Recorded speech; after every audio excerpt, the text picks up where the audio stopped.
तू मुझे नवाजे, तेरा कर्म है वरना तेरी रहमतों का बदला मेरी बंदगी नहीं। काशी टीवी देखने वाले सारे व्यूअर्स ने मेरे बलवीर को ਵੱਲੋਂ ਸਤਿ ਸ਼੍ਰੀ ਅਕਾਲ, ਸਲਾਮ, ਨਮਸਤੇ, ਜੈ ਗੁਰਦੇਵ। ਦੋਸਤੋ ਲੈ ਕੇ ਹਾਜ਼ਰ ਹਾਂ ਤੁਹਾਡੇ ਲਈ health talk show and special guest.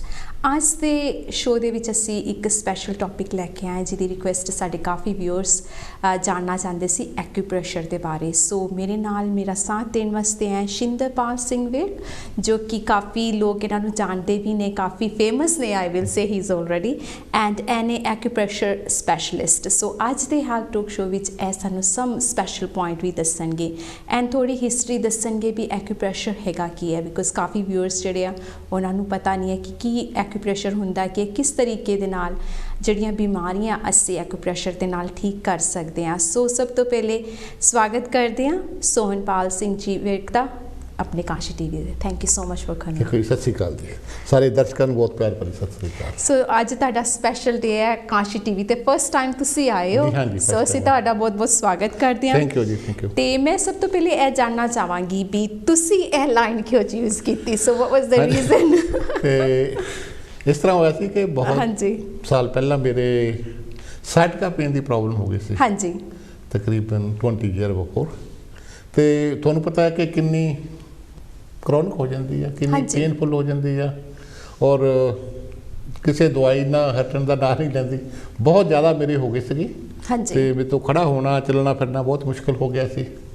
ਤੇ ਇਹ ਉਹੀ ਬੰਦਾ ਫੀਲ ਕਰ ਸਕਦਾ ਜਿਹਦੇ ਕਿਤੇ ਹੋਈ ਹੋਵੇ। ਕਹਿੰਦੇ ਜਿਹਦਾ ਦਰਦ ਹੈ ਉਹਨੂੰ ਪਤਾ ਹੁੰਦਾ, ਦੂਸਰੇ ਨੂੰ ਨਹੀਂ ਪਤਾ ਲੱਗਦਾ। ਤੇ ਹੁਣ ਵੀ ਬਹੁਤ ਸਾਰੇ ਕੇਸਿਸ ਮੇਰੇ ਕੋਲ ਇੱਦਾਂ ਦੇ ਆਉਂਦੇ ਆ ਤੇ ਉਹ ਆਰਾਮ ਨਹੀਂ ਸੀ ਆ ਰਿਹਾ। ਤੇ ਇੱਕ ਦਿਨ ਕੁਦਰਤੀ ਦੇਸ਼ ਪ੍ਰਦੇਸ਼ ਪੇਪਰ ਦੇ ਵਿੱਚ ਮੈਂ ਦੇਖਿਆ ਤੇ ਉਹ ਉੱਥੇ ਲਿਖਿਆ ਸੀ ਵੀ ਇਹ ਪ੍ਰੈਸ਼ਰ ਪੁਆਇੰਟ ਦੱਬਣ ਨਾਲ ਇਹ ਪੇਨ ਹਟ ਜਾਂਦੀ ਆ। ਹਾਂਜੀ। ਤੇ ਹੁਣ ਦੁਖੀ ਬੰਦਾ ਹਰੇਕ ਪਾਸੇ ਟਰਾਈ ਕਰਦਾ। ਯਾ we go many places until we find the cure. ਤੇ ਮੈਂ ਉਹ ਪ੍ਰੈਸ਼ਰ ਪੁਆਇੰਟ ਦੱਬੇ। ਹਾਂਜੀ। ਤੇ ਮੇਰੇ ਸਾਈਟਕਾ ਪੇਨ ਹਟ ਗਈ ਇੱਕਦਮ ਹੀ, ਜਸਟ ਲਾਈਕ ਮੈਜਿਕ, ਵੀ ਇੱਕਦਮ ਹੀ ਗਾਇਬ ਹੋ ਗਈ, ਜਿੱਥੇ ਹੁੰਦੀ ਹੋਈ ਨਹੀਂ ਸੀ ਹੁੰਦੀ। ਸੋ ਤੁਸੀਂ ਦੇਖ ਕੇ ਹੀ ਪੁਆਇੰਟ ਦੱਬੇ ਸੀ? ਪੁਆਇੰਟ ਦੱਬੇ ਭੈਣ ਜੀ। ਓਕੇ। ਤੇ ਉਹ ਤੋਂ ਬਾਅਦ ਮੈਂ ਸੋਚਿਆ ਕਿ ਇਹ ਤਾਂ ਵਧੀਆ ਚੀਜ਼ ਆ। ਯਾ ਡੈਫੀਨਿਟਲੀ। ਤੇ ਜਦੋਂ ਪੇਨ ਇਸ ਤਰ੍ਹਾਂ ਹਟ ਜਾਵੇ, ਬਿਮਾਰੀ ਤੁਹਾਡੀ ਇੱਦਾਂ ਹੀ ਠੀਕ ਹੋ ਜਾਵੇ ਬਿਨਾਂ ਕਿਸੇ ਦਵਾਈ ਤੋਂ, ਬਿਨਾਂ ਕਿਤੇ ਜਾਣ ਤੋਂ, ਤੁਸੀਂ ਬੈਠੇ ਘਰ ਬੈਠੇ ਵੀ ਕਰ ਸਕਦੇ ਆ। ਤੇ ਇਹ ਤਾਂ ਵਧੀਆ ਚੀਜ਼ ਆ। ਮੈਂ ਇਸ ਤਰ੍ਹਾਂ ਲੋਕਾਂ ਨੂੰ ਦੱਸਣ ਲੱਗ ਪਿਆ ਕਿ ਮੈਂ ਜਿੱਦਾਂ ਲੱਤ ਦੁਖਦੀ ਠਾ ਲੈਣਾ। ਹਾਂਜੀ। ਤੇ ਮੈਨੂੰ ਤਾਂ ਸਿਰਫ ਉਹੀ ਪ੍ਰੈਸ਼ਰ ਪੁਆਇੰਟ ਪਤਾ ਸੀ ਜਿਹੜੀ ਸਾਈਟਕਾ ਨੂੰ ਠੀਕ ਕਰਨ ਲਈ ਸੀ। ਓਕੇ। ਤੇ ਹੁਣ ਲੋਕਾਂ ਦੇ ਕਿਸੇ ਦੇ ਗੋਡੇ ਦੁਖਦੇ ਆ, ਕਿਸੇ ਦੇ ਗਿੱਟੇ ਦੁਖਦੇ ਆ, ਕਿਸੇ ਦੇ ਮੋਢੇ ਦੁਖਦੇ ਆ, ਕਿਸੇ ਦੇ ਮਾਈਗ੍ਰੇਨ ਆ, ਕਿਸੇ ਦੇ ਹੈਡੇਕ ਆ। ਹਾਂਜੀ। ਤੇ ਵੱਖਰੀਆਂ ਵੱਖਰੀਆਂ ਹਰੇਕ ਬੰਦੇ ਦੀਆਂ ਪ੍ਰੋਬਲਮ ਹੈ। ਹਾਂਜੀ। ਤੇ ਫਿਰ ਇਹਦੇ ਬਾਰੇ ਮੈਂ ਸਟੱਡੀ ਕਰਨੀ ਸ਼ੁਰੂ ਕੀਤੀ ਤੇ ਬੁੱਕਾਂ ਪੜ੍ਹਨੀਆਂ ਸ਼ੁਰੂ ਕੀਤੀਆਂ, ਐਕਿਊਪ੍ਰੈਸ਼ਰ ਬਈ ਹੈ ਕੀ ਚੀਜ਼। ਹਾਂਜੀ। ਤੇ ਹੌਲੀ ਹੌਲੀ ਮੈਂ ਕਾਫੀ ਕਰਨਾ ਸ਼ੁਰੂ ਕਰ ਦਿੱਤਾ ਇਹਦਾ, ਐਕਿਊਪ੍ਰੈਸ਼ਰ ਦੇ ਕਾਫੀ ਜਿਹੜੇ ਕਵਰ ਕਰਨਾ ਸ਼ੁਰੂ ਕਰ ਦਿੱਤਾ। Back pain, leg pain, shoulder pain, frozen shoulder, ਇਸ ਤਰ੍ਹਾਂ ਦੀਆਂ ਸਾਰੀਆਂ ਬਿਮਾਰੀਆਂ ਮੈਂ ਕਵਰ ਕਰਨੀਆਂ ਸ਼ੁਰੂ। ਹੌਲੀ ਹੌਲੀ ਪੂਰਾ ਮੈਦਾਨ 'ਚ ਫੈਲ ਗਏ ਸੀ। ਹੌਲੀ ਹੌਲੀ ਕਾਫੀ ਕਵਰ ਕਰਨਾ ਸ਼ੁਰੂ ਕਰ ਦਿੱਤਾ ਤੇ ਲੋਕਾਂ ਦਾ ਟ੍ਰੀਟਮੈਂਟ ਵੀ ਕਰਨਾ ਸ਼ੁਰੂ ਕਰ ਦਿੱਤਾ। ਤੇ ਫਿਰ ਮੈਨੂੰ ਮੇਰੇ ਕੁਲੀਗ ਨੇ ਸਲਾਹ ਦਿੱਤੀ ਕਿ ਤੁਸੀਂ ਇਹਦਾ ਪ੍ਰੋਫੈਸ਼ਨਲੀ ਕਰੋ ਇਹਨੂੰ।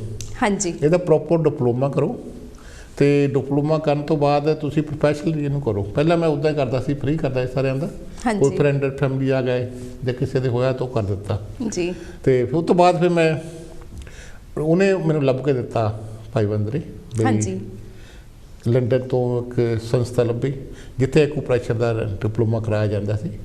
ਤੇ ਉਹਨਾਂ ਨੇ ਗੱਲ ਕੀਤੀ, ਉਹ ਕਹਿੰਦੇ ਜੇ ਤਾਂ ਤੇ ਆਪਣੀ ਫਰੈਂਡ ਐਂਡ ਫੈਮਿਲੀ ਨਹੀਂ ਕਰਨੀ ਫਿਰ ਤਾਂ ਸਿਰਫ ਐਕਿਊਪ੍ਰੈਸ਼ਰ ਦਾ ਡਿਪਲੋਮਾ ਕਰ ਲਾ। ਹਾਂਜੀ।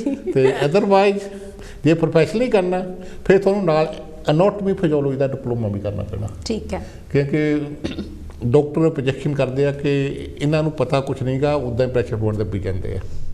ਐਟਲੀਸਟ ਤੁਹਾਨੂੰ ਪਤਾ ਹੋਣਾ ਚਾਹੀਦਾ ਜਿਹੜਾ ਪ੍ਰੈਸ਼ਰ ਪੁਆਇੰਟ ਦੱਬ ਰਿਹਾ ਤੁਸੀਂ ਉਹਦੇ ਥੱਲੇ ਕਿਹੜੀ ਨਰਵ ਰਨ ਕਰਦੀ ਆ, ਕਿਹੜੀ ਬੋਨ ਆ ਤੇ ਕਿਹੜਾ ਉੱਥੇ ਮਸਲ ਆ ਜਿੱਥੇ ਤੁਸੀਂ ਪ੍ਰੈਸ਼ਰ ਪੁਆਇੰਟ ਦੱਬ ਰਹੇ ਆ। ਤੇ ਉਸ ਤੋਂ ਬਾਅਦ ਇਸੇ ਤਰ੍ਹਾਂ ਪਹਿਲਾਂ ਮੈਂ ਐਕਿਊਪ੍ਰੈਸ਼ਰ ਦਾ ਡਿਪਲੋਮਾ ਕੀਤਾ ਤੇ ਉਸ ਤੋਂ ਬਾਅਦ ਅਨਾਟਮੀ ਫਿਜ਼ੀਓਲੋਜੀ ਦਾ ਡਿਪਲੋਮਾ ਕੀਤਾ। ਉਸ ਤੋਂ ਬਾਅਦ ਫਿਰ ਹੌਲੀ ਹੌਲੀ ਮੈਂ ਸਟਾਰਟ ਕੀਤਾ, ਐਡ ਵੀ ਕੀਤੇ ਤੇ ਕਾਫੀ ਹੁਣ 15 ਸਾਲਾਂ ਤੋਂ ਤਾਂ ਮੈਂ ਪ੍ਰੋਫੈਸ਼ਨਲੀ ਫੁੱਲ ਟਾਈਮ ਇਹ ਕਰਦਾ। ਵਾਓ। ਸੋ ਦੇਖ ਲਓ ਇੱਕ ਕਰੀਅਰ ਜਿਹੜੀ ਹੈਗੀ ਹੈ। ਤੁਸੀਂ ਪਹਿਲੇ ਉਸ ਤੋਂ ਪਹਿਲਾਂ ਕੁਝ ਹੋਰ ਕਰਦੇ ਸੀਗੇ? ਮੈਂ ਪਹਿਲਾਂ ਸੇਂਜਬਰਿਜ ਕੰਮ ਕਰਦਾ ਸੀ ਨਾਰਮਲੀ ਇੱਕ ਵਰਕਰ। ਸੋ ਇਸ ਟਾਈਮ ਦੇ ਵਿੱਚ ਤੁਹਾਡੀ ਆਪਣੀ ਦਰਦ ਤੁਹਾਨੂੰ ਖਿੱਚ ਕੇ ਲੈ ਆਈ ਹੈ ਨਾ। ਤੇ ਦੈਟਸ ਗੁੱਡ। ਇਸ ਤੋਂ ਬਾਅਦ ਜਿੱਦਾਂ ਮੈਂ ਕਾਫੀ ਲੋਕਾਂ ਨੂੰ ਬਹੁਤ ਸਾਰੇ ਲੋਕਾਂ ਨੂੰ ਫਾਇਦਾ ਹੋਇਆ। ਬਹੁਤ ਸਾਰੇ ਲੋਕਾਂ ਦੇ ਆਪਰੇਸ਼ਨ ਹੋਣੇ ਸੀਗੇ, ਜਿੱਦਾਂ ਕਿਦਾ ਸਾਢਕਾ ਨਰਵ ਦਾ ਸੀ ਉਹਦਾ ਆਪਰੇਸ਼ਨ ਕਰਨਾ ਸੀ ਬੈਕ ਦਾ, ਬੈਕ ਪੇਨ ਦੇ ਆਪਰੇਸ਼ਨ ਹੋਣੇ ਸੀਗੇ, ਉਹ ਆਪਰੇਸ਼ਨ ਵੀ ਕੈਂਸਲ ਹੋ ਗਏ, ਉਹ ਬਿਨਾਂ ਆਪਰੇਸ਼ਨ ਤੋਂ ਵੀ ਠੀਕ ਹੋ ਗਿਆ। ਦੈਟਸ ਗੁੱਡ ਬਿਕਾਜ਼ ਹੁਣ ਜਿਹੜੀ ਬੈਕ ਪ੍ਰੋਬਲਮ ਤੇ ਆਈ ਥਿੰਕ देयर इज ਕਾਫੀ ਲੋਕ ਨੇ ਇੰਗਲੈਂਡ ਦੇ ਵਿੱਚ ਕੁਝ ਨਾ ਕੁਝ ਜੁਆਇੰਟ ਪੇਨ ਹੋ ਗਈ, ਬੈਕ ਪੇਨ ਹੋ ਗਈ, ਇਹ ਤੇ ਸਾਡੇ everyday we see somebody in our ਦੁਨੀਆ 'ਚ ਕੋਈ ਵੀ ਇਦਾਂ ਦਾ ਇਨਸਾਨ ਨਹੀਂ ਜਿਹਨੂੰ ਕਦੇ ਬੈਕ ਪੇਨ ਨਾ ਹੋਵੇ। ਲਾਈਫ ਵਿੱਚ ਕਦੇ ਨਾ ਕਦੇ ਤਾਂ ਬੈਕ ਪੇਨ ਜ਼ਰੂਰ ਹੁੰਦੀ ਹੈ। ਸੋ ਤੁਹਾਡੀ ਜ਼ਰੂਰਤ ਫਿਰ ਪੈਂਦੀ ਰਹਿੰਦੀ ਹੈ। ਸੋ ਡਾਕਟਰ ਸਾਹਿਬ ਮੈਂ ਇਹ ਜਾਣਨਾ ਚਾਹਾਂਗੀ ਤੁਹਾਡੇ ਕੋਲੋਂ ਵੀ ਇੱਕ ਇਹ ਹਿਸਟਰੀ ਕੀ ਸੀ ਐਕਿਊਪ੍ਰੈਸ਼ਰ ਦੀ, ਜਿੱਦਾਂ ਹੁਣ ਤੁਸੀਂ ਤੇ ਆਪਣੀ ਚਲੋ ਤੁਹਾਡੀ ਦਰਦ ਸੀਗੀ ਉਹਨੂੰ ਤੁਸੀਂ ਆਪਣੀ ਰਾਹਤ ਪਾਉਣ ਲਈ ਅਲੱਗ-ਅਲੱਗ ਜਿੱਦਾਂ ਆਪਾਂ ਜ਼ਰੀਏ ਢੂੰਡਦੇ ਹਾਂ ਕਿ ਸਾਡੀ ਇਹ ਦਰਦ ਠੀਕ ਹੋ ਜਾਏ, ਭਾਵੇਂ ਉਹ ਅਰੋਮਾ ਥੈਰੇਪੀ ਹੋਏ ਜਾਂ ਰਿਲੈਕਸੇਸ਼ਨ ਮੈਡੀਟੇਸ਼ਨ ਹੋਏ ਜਾਂ ਫਿਰ ਮੈਡੀਸਨ ਹੋਏ, ਅਸੀਂ ਦਰਦ ਸਹਿਣ ਨਹੀਂ ਕਰਨਾ ਚਾਹੁੰਦੇ ਹੈ ਨਾ, ਪਰ ਜਿਹੜੀ ਇਹ ਸਾਡੀ ਐਕਿਊਪ੍ਰੈਸ਼ਰ ਹੈਗੀ ਹੈ ਨਾਟ ਮੈਨੀ ਪੀਪਲ ਨੋ ਕਿ ਐਕਿਊਪ੍ਰੈਸ਼ਰ ਹੁੰਦਾ ਕੀ। ਸੋ ਸਭ ਤੋਂ ਪਹਿਲਾਂ ਅਗਰ ਅਸੀਂ ਆਪਣੇ ਵਿਊਅਰਸ ਨੂੰ ਦੱਸੀਏ ਵੀ ਐਕਿਊਪ੍ਰੈਸ਼ਰ ਹੁੰਦਾ ਕੀ ਹੈ। ਸਭ ਤੋਂ ਪਹਿਲਾਂ ਤਾਂ ਜੇ ਇਹਦਾ ਲਫ਼ਜ਼ੀ ਮਤਲਬ ਵੀ ਕੱਢਿਆ ਜਾਵੇ, ਐਕੂ ਮੀਨਸ ਅੰਗੂਠਾ, ਅੱਛਾ, ਪ੍ਰੈਸ਼ਰ ਮੀਨਸ ਜਿੱਦਾਂ ਦਬਾਅ। ਓਕੇ, ਅੰਗੂਠੇ ਦੇ ਨਾਲ ਪ੍ਰੈਸ਼ਰ ਪਾਣਾ, ਯਾਨੀ ਅੰਗੂਠੇ ਦੇ ਨਾਲ ਹੋਰ ਤੁਸੀਂ ਬਾਕੀ ਉਂਗਲੀਆਂ ਨਹੀਂ ਪਾ ਸਕਦੇ ਆ, ਪਰ ਜਿਹੜਾ ਮੇਨ ਜਿਹੜਾ ਲਫ਼ਜ਼ੀ ਮੀਨ ਵੀ ਕੱਢਿਆ ਜਾਵੇ, ਐਕੂ ਮੀਨਸ ਅੰਗੂਠਾ, ਪ੍ਰੈਸ਼ਰ ਮੀਨ ਦਬਾਓ। ਅੰਗੂਠੇ ਦੇ ਦੁਆਰੇ ਨਾਲ ਤੁਸੀਂ ਪ੍ਰੈਸ਼ਰ ਪਾਉਣਾ, ਤੇ ਇਹ ਕਿੱਥੇ ਕਿੱਥੇ ਪਾਉਣਾ ਕਿ ਜੇ ਸਾਡੇ ਬੋਡੀ ਦੇ ਵਿੱਚ ਨੈਚੁਰਲੀ ਤੌਰ ਤੇ ਐਕੂ ਪੁਆਇੰਟ ਬਣੇ ਹੋਆ। ਓਕੇ, ਤਕਰੀਬਨ 365 ਐਕੂ ਪੁਆਇੰਟ ਹੈਗੇ ਆ, ਵੱਧ ਘੱਟ ਵੀ ਹੋ ਸਕਦੇ, ਮੈਂ ਜ਼ਰੂਰ ਸ਼ੋਰ ਨਹੀਂ, ਮੇਰੇ ਤੋਂ ਜ਼ਿਆਦਾ ਵੀ ਹੋ ਸਕਦੇ, ਘੱਟ ਵੀ ਹੋ ਸਕਦੇ। ਸੋ ਓਵਰ 150 350 ਦੇ ਅਰਾਊਂਡ ਹੈਗੇ ਆ, ਤੇ ਸਾਡੇ ਬੋਡੀ ਦੇ ਵਿੱਚ ਪ੍ਰੈਸ਼ਰ ਪੁਆਇੰਟ ਹੈਗੇ ਆ। ਹਾਂਜੀ, ਤੇ ਇਹ ਬਹੁਤ ਪੁਰਾਣੀ ਥੈਰੇਪੀ ਆ, ਜਿਸ ਤਰ੍ਹਾਂ ਜੰਗਲਾਂ ਵਿੱਚ ਰਿਸ਼ੀ ਮੁਨੀ ਸਾਡੇ ਰਹਿੰਦੇ ਸੀਗੇ, ਹਾਂਜੀ, ਉਹਨਾਂ ਤੋਂ ਇਹ ਸ਼ੁਰੂ ਹੋਈ ਹੋਆ। ਇਹਦਾ origin ਇੰਡੀਆ ਵਿੱਚ ਹੀ ਹੋਇਆ, ਹਾਂਜੀ, ਪਰ ਇੰਡੀਆ ਵਿੱਚ ਕਿਸੇ ਨੂੰ ਜ਼ਿਆਦਾ ਬੋਦਰ ਨਹੀਂ ਕੀਤੀ। ਹੁਣ ਉਹ ਕਰਨਾ ਸ਼ੁਰੂ ਕੀਤਾ ਕਿਉਂਕਿ ਇਹਦੇ ਫਾਇਦੇ ਦੇਖ ਕੇ ਲੋਕਾਂ ਨੇ ਹੁਣ ਇਹਨੂੰ ਯੂਜ਼ ਕਰਨਾ ਸ਼ੁਰੂ ਕੀਤਾ। ਪਰ ਪਹਿਲਾਂ ਇਸ ਤੋਂ ਬਾਅਦ ਇਹ ਚਾਈਨਾ ਵਾਲੇ ਉੱਥੇ ਆਏ, ਹਾਂਜੀ, ਚਾਈਨਾ ਵਾਲੇ ਨੂੰ ਲੱਗਾ, ਅੱਛਾ, ਓਕੇ, ਚਾਈਨਾ ਵਾਲੇ ਨੇ ਲਿਜਾ ਕੇ ਯੂਜ਼ ਕੀਤਾ, ਇਹਨੂੰ ਮੋਡੀਫਾਈ ਕਰਕੇ ਇਹ ਤੋਂ ਐਕੂਪੰਚਰ ਕੱਢਿਆ। ਵਾਓ, ਐਕੂਪ੍ਰੈਸ਼ਰ ਜਿਹੜੀ ਐਕੂਪੰਚਰ ਦੀ ਮਾਂ ਆ। ਓਕੇ, ਤੇ ਇਹਦੇ ਵਿੱਚ ਮੇਨਲੀ ਬੇਸਿਕ ਇਹ ਚੀਜ਼ ਹੈ ਕਿ ਬਹੁਤ ਪੁਰਾਣੀ ਥੈਰੇਪੀ ਆ। ਹਾਂਜੀ, ਹਿਸਟਰੀ ਕਾਫੀ ਇਹਦੀ ਲੰਬੀ ਪੁਰਾਣੀ ਹੈਗੀ ਹੈ। ਸਾਡੇ ਰਿਸ਼ੀ ਮੁਨੀ ਜਿੱਦਾਂ ਜੰਗਲਾਂ ਵਿੱਚ ਯੂਜ਼ ਕਰਦੇ ਸੀ, ਹੁਣ ਜੰਗਲਾਂ ਵਿੱਚ ਤਾਂ ਕੋਈ ਮੈਡੀਸਨ ਨਹੀਂ ਸੀ ਉਸ ਵੇਲੇ, ਹਾਂਜੀ, ਉਸ ਟਾਈਮ ਤੇ ਹਰਬਲ ਮੈਡੀਸਨ ਹੀ ਹੈ। ਜੀ ਜੀ ਜੀ, ਤੇ ਮੇਨਲੀ ਇਹ ਐਕੂਪ੍ਰੈਸ਼ਰ ਇਹ ਯੂਜ਼ ਹੁੰਦਾ ਸੀ, ਤੇ ਉਹਦੇ ਨਾਲ ਹੀ ਉਹ ਆਪਣੇ ਆਪ ਨੂੰ ਠੀਕ ਰੱਖਦੇ ਸੀਗੇ। ਤੇ ਮੇਨਲੀ ਅਸੀਂ ਸਾਡੇ ਸਰੀਰ ਦੇ ਵਿੱਚ 14 ਮੈਰੀਡੀਅਨ ਆ ਜਿਹੜੀਆਂ ਚੱਲਦੀਆਂ ਸਾਡੇ ਸਰੀਰ ਦੇ ਵਿੱਚ, ਹਾਂਜੀ, ਤੇ ਜਿਹੜੀਆਂ 3 ਮੈਰੀਡੀਅਨ ਜਿਹੜੀਆਂ ਆ ਉਹ ਸਾਡੇ ਉੱਪਰੋਂ ਬ੍ਰੇਨ ਤੋਂ ਫੇਸ ਤੋਂ ਲੈ ਕੇ ਥੱਲੇ ਵੱਲ ਨੂੰ ਆਉਣੀਆਂ, 3 ਥੱਲੇ ਤੋਂ ਉੱਪਰ ਵੱਲ ਜਾਂਦੀਆਂ, 3 ਬਾਹਾਂ ਉੱਪਰੋਂ ਥੱਲੇ ਨੂੰ ਆਉਣੀਆਂ, ਤੇ 3 ਥੱਲੇ ਉੱਪਰੋਂ ਜਾਂਦੀਆਂ, ਤੇ 2 ਸਾਡੇ ਹਾਫ ਮੈਰੀਡੀਅਨ ਆ ਉਹ ਸਾਡੇ ਉੱਪਰਲੀ ਬੋਡੀ ਦੇ ਵਿੱਚ ਆ, ਅੱਗੇ ਔਰ ਪਿੱਛੇ ਦੋਨੇ। ਸਭ ਤੋਂ ਪਹਿਲਾਂ ਜਿਹੜੀ ਸਾਡੀ ਬਲੈਡਰ ਮੈਰੀਡੀਅਨ ਹੈ ਸਾਰਿਆਂ ਨਾਲੋਂ ਜ਼ਿਆਦਾ ਲੰਬੀ ਆ, ਹਾਂਜੀ, ਇਹ ਸਾਡੀ ਅੱਖ ਦੀਆਂ ਗਿੰਨੀਆਂ ਤੋਂ ਸ਼ੁਰੂ ਹੁੰਦੀ ਆ, ਹਾਂਜੀ, ਤੇ ਸਾਡੇ ਸਿਰ ਦੇ ਪਿੱਛੇ ਦੀ ਹੁੰਦੇ, ਸਾਡੇ ਬੈਕ ਦੇ ਹੁੰਦੇ ਉਹਦੇ ਪਿੱਛੇ ਲੱਤਾਂ ਦੇ ਵਿੱਚ ਹੀ ਹੋ ਕੇ ਸਾਡੇ ਚੀਚੀ ਉਂਗਲੀ ਆ ਉਹਦੇ ਤੇ ਜਾ ਕੇ ਫਿਨਿਸ਼ ਹੁੰਦੀ ਹੈ। ਓ ਮਾਈ ਗॉड, ਸੋ ਸਟਾਰਟ ਪੂਰੀ ਅੱਖ ਤੇ ਇੱਥੋਂ ਦੀ ਸਟਾਰਟ ਕਰਕੇ whole from the back and then go, ਤੇ ਲੱਤਾਂ ਦੇ ਪਿੱਛੇ ਦੀ ਹੁੰਦੀ ਸਾਡੀ ਜਿਹੜੀ ਚੀਚੀ ਉਂਗਲੀ ਆ ਉੱਥੇ ਸਟਾਰਟ ਫਿਨਿਸ਼ ਹੁੰਦੀ ਆ। ਓਕੇ, ਤੇ ਇਹ ਤੋਂ ਬਾਅਦ ਗਿਲ ਬਲੈਡਰ ਮੈਰੀਡੀਅਨ ਆ, ਉਹ ਸਾਡੀ ਅੱਖ ਦੀਆਂ ਸਾਈਡਾਂ ਤੋਂ ਸ਼ੁਰੂ ਹੁੰਦੀ ਆ, ਤੇ ਇੱਥੋਂ ਹੁੰਦੀ ਸਾਡੇ ਸਿਰ ਦੇ ਵਿੱਚ ਹੀ ਹੁੰਦੀ ਹੋ ਕੇ ਸਿਰ ਦੇ ਮੂਹਰੇ, ਤੇ ਜਿਹੜੀ ਸਾਡੇ ਚੀਚੀ ਦੇ ਨਾਲ ਦੀ ਉਂਗਲ ਆ ਉੱਥੇ ਜਾ ਕੇ ਫਿਨਿਸ਼ ਹੁੰਦੀ ਆ। ਓਕੇ, ਸੋ ਆਈਜ਼ ਦਾ ਕਾਫੀ ਜਿਹੜਾ ਹੈਗਾ ਕਨੈਕਸ਼ਨ। ਜਿਹੜੀ ਤੀਜੀ ਮੈਰੀਡੀਅਨ ਆ, ਸਟਮਕ ਮੈਰੀਡੀਅਨ ਆ, ਉਹ ਸਾਡੇ ਅੱਖ ਦੇ ਮਿਡਲ ਤੋਂ ਸ਼ੁਰੂ ਹੁੰਦੀ ਆ, ਤੇ ਇਸ ਤਰ੍ਹਾਂ ਥੱਲੇ ਨੂੰ ਆਉਂਦੀ ਥੱਲੇ ਸਾਡੇ ਤੀਜੀ ਉਂਗਲੀ ਜਿਹੜੀ ਆ ਉਹਦੇ ਪੈਰ ਦੀ ਤੀਜੀ ਉਂਗਲੀ ਦੇ ਸਾਈਡ ਤੋਂ ਉਹਦੇ ਕੋਰਨਰ ਤੇ ਜਾ ਕੇ ਫਿਨਿਸ਼ ਹੁੰਦੀ ਆ।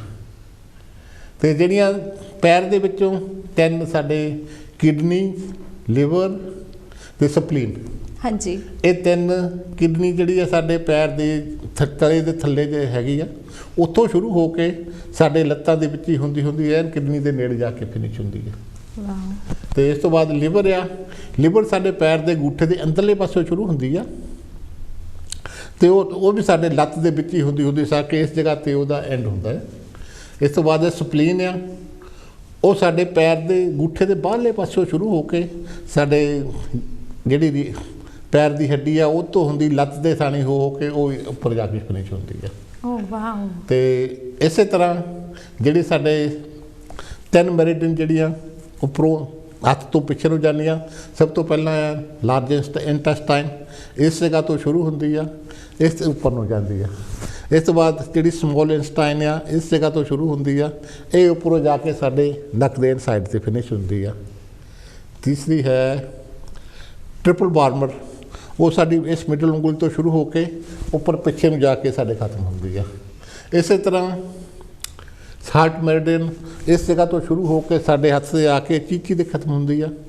ਲੰਗ ਮੈਰੀਡੀਅਨ ਉਹ ਵੀ ਇਸ ਜਗ੍ਹਾ ਤੋਂ ਸ਼ੁਰੂ ਹੋ ਕੇ ਸਾਡੇ ਹੱਥ ਦੇ ਗੁੱਠੇ 'ਤੇ ਹੁੰਦੀ ਆ। ਅਤੇ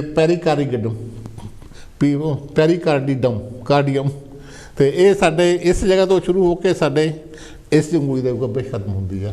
ਅਤੇ 3 ਉੱਪਰੋਂ ਜਾਂਦੀਆਂ, 3 ਇੱਧਰ ਨੂੰ ਜਾਂਦੀਆਂ। ਅਤੇ ਜਿਹੜੀਆਂ 2 ਹਾਫ ਮੈਰੀਡੀਅਨ ਜਿਹਨੂੰ ਕਹਿੰਦੇ ਆ, ਜਿਸ ਤੋਂ ਕੰਸੈਪਸ਼ਨ ਵੈਸਲ ਆ, ਅਤੇ ਇਹਨੂੰ ਇਸ ਜਗ੍ਹਾ ਤੋਂ ਸਾਡੇ ਪ੍ਰੀਡੀਅਮ ਤੋਂ ਸ਼ੁਰੂ ਹੋ ਕੇ ਸਾਡੇ ਇਸ ਜਗ੍ਹਾ ਬੁੱਲ ਦੇ ਥੱਲੇ ਫਿਨਿਸ਼ ਹੁੰਦੀ ਆ। ਅਤੇ ਇਹਨੂੰ ਮੇਨਲੀ ਸੈਕਸ ਮੈਰੀਡੀਅਨ ਵੀ ਕਿਹਾ ਜਾਂਦਾ। ਅਤੇ ਜਿਹੜੀ ਗਵਰਨਿੰਗ ਵੈਸਲ ਆ, ਸਾਡੇ ਪਿੱਛੇ ਸਾਡੇ ਬੱਟਕ ਆ, ਜਿਹੜੀ ਰੀੜ੍ਹ ਦੀ ਹੱਡੀ ਦੇ ਐਂਡ ਹੁੰਦਾ ਜਿੱਥੇ, ਉੱਥੋਂ ਸ਼ੁਰੂ ਹੋ ਕੇ ਰੀੜ੍ਹ ਦੀ ਹੱਡੀ ਦੇ ਹੁੰਦੇ ਉਹਦੇ ਸਿਰ ਦੇ ਵਿੱਚ ਹੀ ਹੋ ਕੇ ਸਾਡੇ ਨੱਕ ਦੇ ਥੱਲੇ ਖਤਮ ਹੁੰਦੀ ਆ। ਇਹਨੂੰ ਬ੍ਰੇਨ ਮੈਰੀਡੀਅਨ ਵੀ ਕਿਹਾ ਜਾਂਦਾ। ਤਾਂ ਇਹ ਹਰੇਕ ਮੈਰੀਡੀਅਨ ਦੇ ਉੱਤੇ ਵੱਖਰੇ ਵੱਖਰੇ ਪੁਆਇੰਟ ਆ।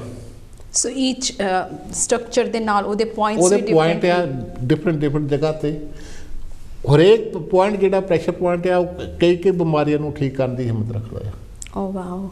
ਅਤੇ ਜਿੱਦਾਂ ਹਰੇਕ ਦੇ ਕਾਫੀ ਪ੍ਰੈਸ਼ਰ ਪੁਆਇੰਟ ਆ, ਜਿੱਦਾਂ 68 ਦੂਏ ਹੋ ਗਏ ਬਲੈਡਰ ਦੇ, 45 ਸਟੋਮਕ ਦੇ, ਇਸ ਤਰ੍ਹਾਂ ਵੱਖਰੇ ਪੁਆਇੰਟ ਆ। ਸਾਰਿਆਂ ਨੂੰ ਘੱਟ ਜਿਹੜੇ ਆ ਉਹ ਹਾਰਟ ਮੈਰੀਡੀਅਨ ਨੇ, ਉਹਦੇ 9 ਪ੍ਰੈਸ਼ਰ ਪੁਆਇੰਟ ਹੀ ਆ, ਅਤੇ ਬਾਕੀਆਂ ਦੇ ਸਾਰੇ ਜ਼ਿਆਦਾ ਪੁਆਇੰਟਸ ਨੇ। ਬਟ ਇਟਸ ਅਮੇਜ਼ਿੰਗ ਕਿ ਵੀ ਹੈ ਨਾ, ਹਰੇਕ ਸਾਡੀ ਬਿਮਾਰੀ ਸਾਡੇ ਆਪਣੇ ਪ੍ਰੈਸ਼ਰ ਪੁਆਇੰਟਸ ਦੇ ਨਾਲ ਐਕੂਪ੍ਰੈਸ਼ਰ ਦੇ ਵਿੱਚ ਠੀਕ ਕਰਨ ਦੀ ਹਿੰਮਤ ਹੈਗੀ ਹੈ। ਜਿਸ ਤਰ੍ਹਾਂ ਆਪਣੇ ਸਰੀਰ ਦੇ ਵਿੱਚ ਚਾਈਨਾ ਵਾਲੇ ਚਾਈ ਸਕਦੇ ਆ, ਅਤੇ ਵਾਈਟਲ ਫੋਰਸ ਇਹਨੂੰ ਕਿਹਾ ਜਾਂਦਾ ਹੈ, ਅਤੇ ਸਾਡੇ ਸਰੀਰ ਦੇ ਵਿੱਚ ਰਨ ਕਰਦੀ ਆ। ਹਾਂਜੀ। ਜਦੋਂ ਤੱਕ ਇਹ ਠੀਕ ਰਨ ਕਰਦੀ ਆ, ਸਾਨੂੰ ਕੋਈ ਬਿਮਾਰੀ ਨਹੀਂ ਹੁੰਦੀ। ਜਿਸ ਜਗ੍ਹਾ 'ਤੇ ਰੁਕਣੀ ਸ਼ੁਰੂ ਹੋ ਜਾਂਦੀ ਆ, ਉਹ ਤੋਂ ਬਾਅਦ ਸਾਨੂੰ ਪ੍ਰੋਬਲਮ ਸਟਾਰਟ ਹੋਣੀ ਸ਼ੁਰੂ ਹੋ ਜਾਂਦੀ ਆ। ਅਤੇ ਜਿਸ ਤਰ੍ਹਾਂ ਆਪਣੇ ਇਲੈਕਟ੍ਰਿਸਿਟੀ ਚੱਲਦੀ ਆ, ਜਗ੍ਹਾ 'ਤੇ ਫਿਊਜ਼ ਲੱਗੇ ਹੋਆ, ਇਹ ਪ੍ਰੈਸ਼ਰ ਪੁਆਇੰਟ ਆ ਉਹਦੇ। ਅਤੇ ਜਦੋਂ ਫਿਊਜ਼ ਉੱਡ ਜਾਂਦਾ ਆ, ਅਸੀਂ ਦੁਬਾਰਾ ਫਿਊਜ਼ ਲਾਉਂਦੇ ਆ, ਤਾਂ ਇਲੈਕਟ੍ਰਿਸਿਟੀ ਦੁਬਾਰਾ ਚੱਲ ਪੈਂਦੀ ਆ। ਇਸੇ ਤਰ੍ਹਾਂ ਐਕੂਪ੍ਰੈਸ਼ਰ ਦੇ ਨਾਲ ਅਸੀਂ ਉਹ ਜਿਹੜਾ ਬਲੋਕੇਜ ਆ, ਜਿੱਥੇ ਉਹ ਸਟਾਪ ਹੋਈ ਆ, ਉਹਨੂੰ ਖੋਲ੍ਹਦੇ ਆ, ਉਸ ਮੈਰੀਡੀਅਨ ਦੁਬਾਰਾ ਜਿਹੜਾ ਚਲਾਉਂਦੇ ਆ ਸੱਚਾਈ ਨੂੰ, ਅਤੇ ਉਹਦੇ ਨਾਲ ਅਸੀਂ ਠੀਕ ਹੋ ਜਾਂਦੇ ਆ। ਅਤੇ ਸਭ ਤੋਂ ਪਹਿਲਾਂ ਇਹਦਾ ਇਫੈਕਟ ਇਸ ਤਰ੍ਹਾਂ ਹੁੰਦਾ ਕਿ ਜਿਸ ਵੇਲੇ ਅਸੀਂ ਪ੍ਰੈਸ਼ਰ ਪੁਆਇੰਟ ਦਬਾਉਂਦੇ ਆ, ਇੱਕ ਤਾਂ ਉਹ ਨੈਚੁਰਲ ਪੇਨ ਕਿਲਰ ਪ੍ਰੋਡਿਊਸ ਕਰਦੀ ਆ। ਸਾਡੀ ਬੋਡੀ ਆ ਪ੍ਰੈਸ਼ਰ ਪੁਆਇੰਟ ਦਬਾਉਣ ਨਾਲ ਨੈਚੁਰਲ ਪੇਨ ਕਿਲਰ ਪ੍ਰੋਡਿਊਸ ਕਰਦੀ ਆ, ਅਤੇ ਜਿਹੜੀ ਮੋਫਨ ਨਾਲੋਂ ਵੀ ਜ਼ਿਆਦਾ ਸਟਰੋਂਗ ਹੁੰਦੀ ਆ।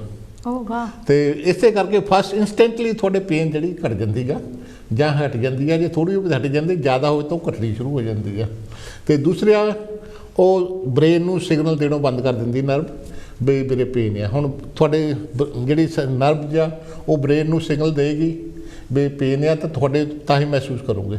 ਅਤੇ ਜਦੋਂ ਪ੍ਰੈਸ਼ਰ ਪੁਆਇੰਟ ਦੱਬਦੇ ਆ, ਤਾਂ ਉਹ ਜਿਹੜੀ ਨਰਵ ਆ ਬ੍ਰੇਨ ਨੂੰ ਸਿਗਨਲ ਦੇਣੀ ਬੰਦ ਕਰ ਦਿੰਦੀ ਆ, ਤਾਂ ਉਹ ਇਨਸਾਨ ਸਮਝਦਾ ਕਿ ਮੈਂ ਹੁਣ ਠੀਕ ਹੋ ਗਿਆ।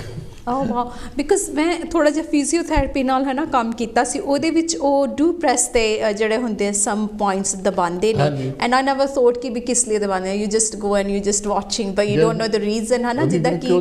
ਅਤੇ ਹੁਣ ਪਤਾ ਲੱਗਾ ਵੀ ਜਦੋਂ ਪ੍ਰੈਸ ਕਰਦੇ, ਫਿਰ ਤੁਹਾਡੇ ਜਿਹੜੇ ਬ੍ਰੇਨ ਦੇ ਸੈਲਸ ਹੈ ਨਾ, ਉਹ ਮੈਸੇਜ ਭੇਜਦੇ ਆ।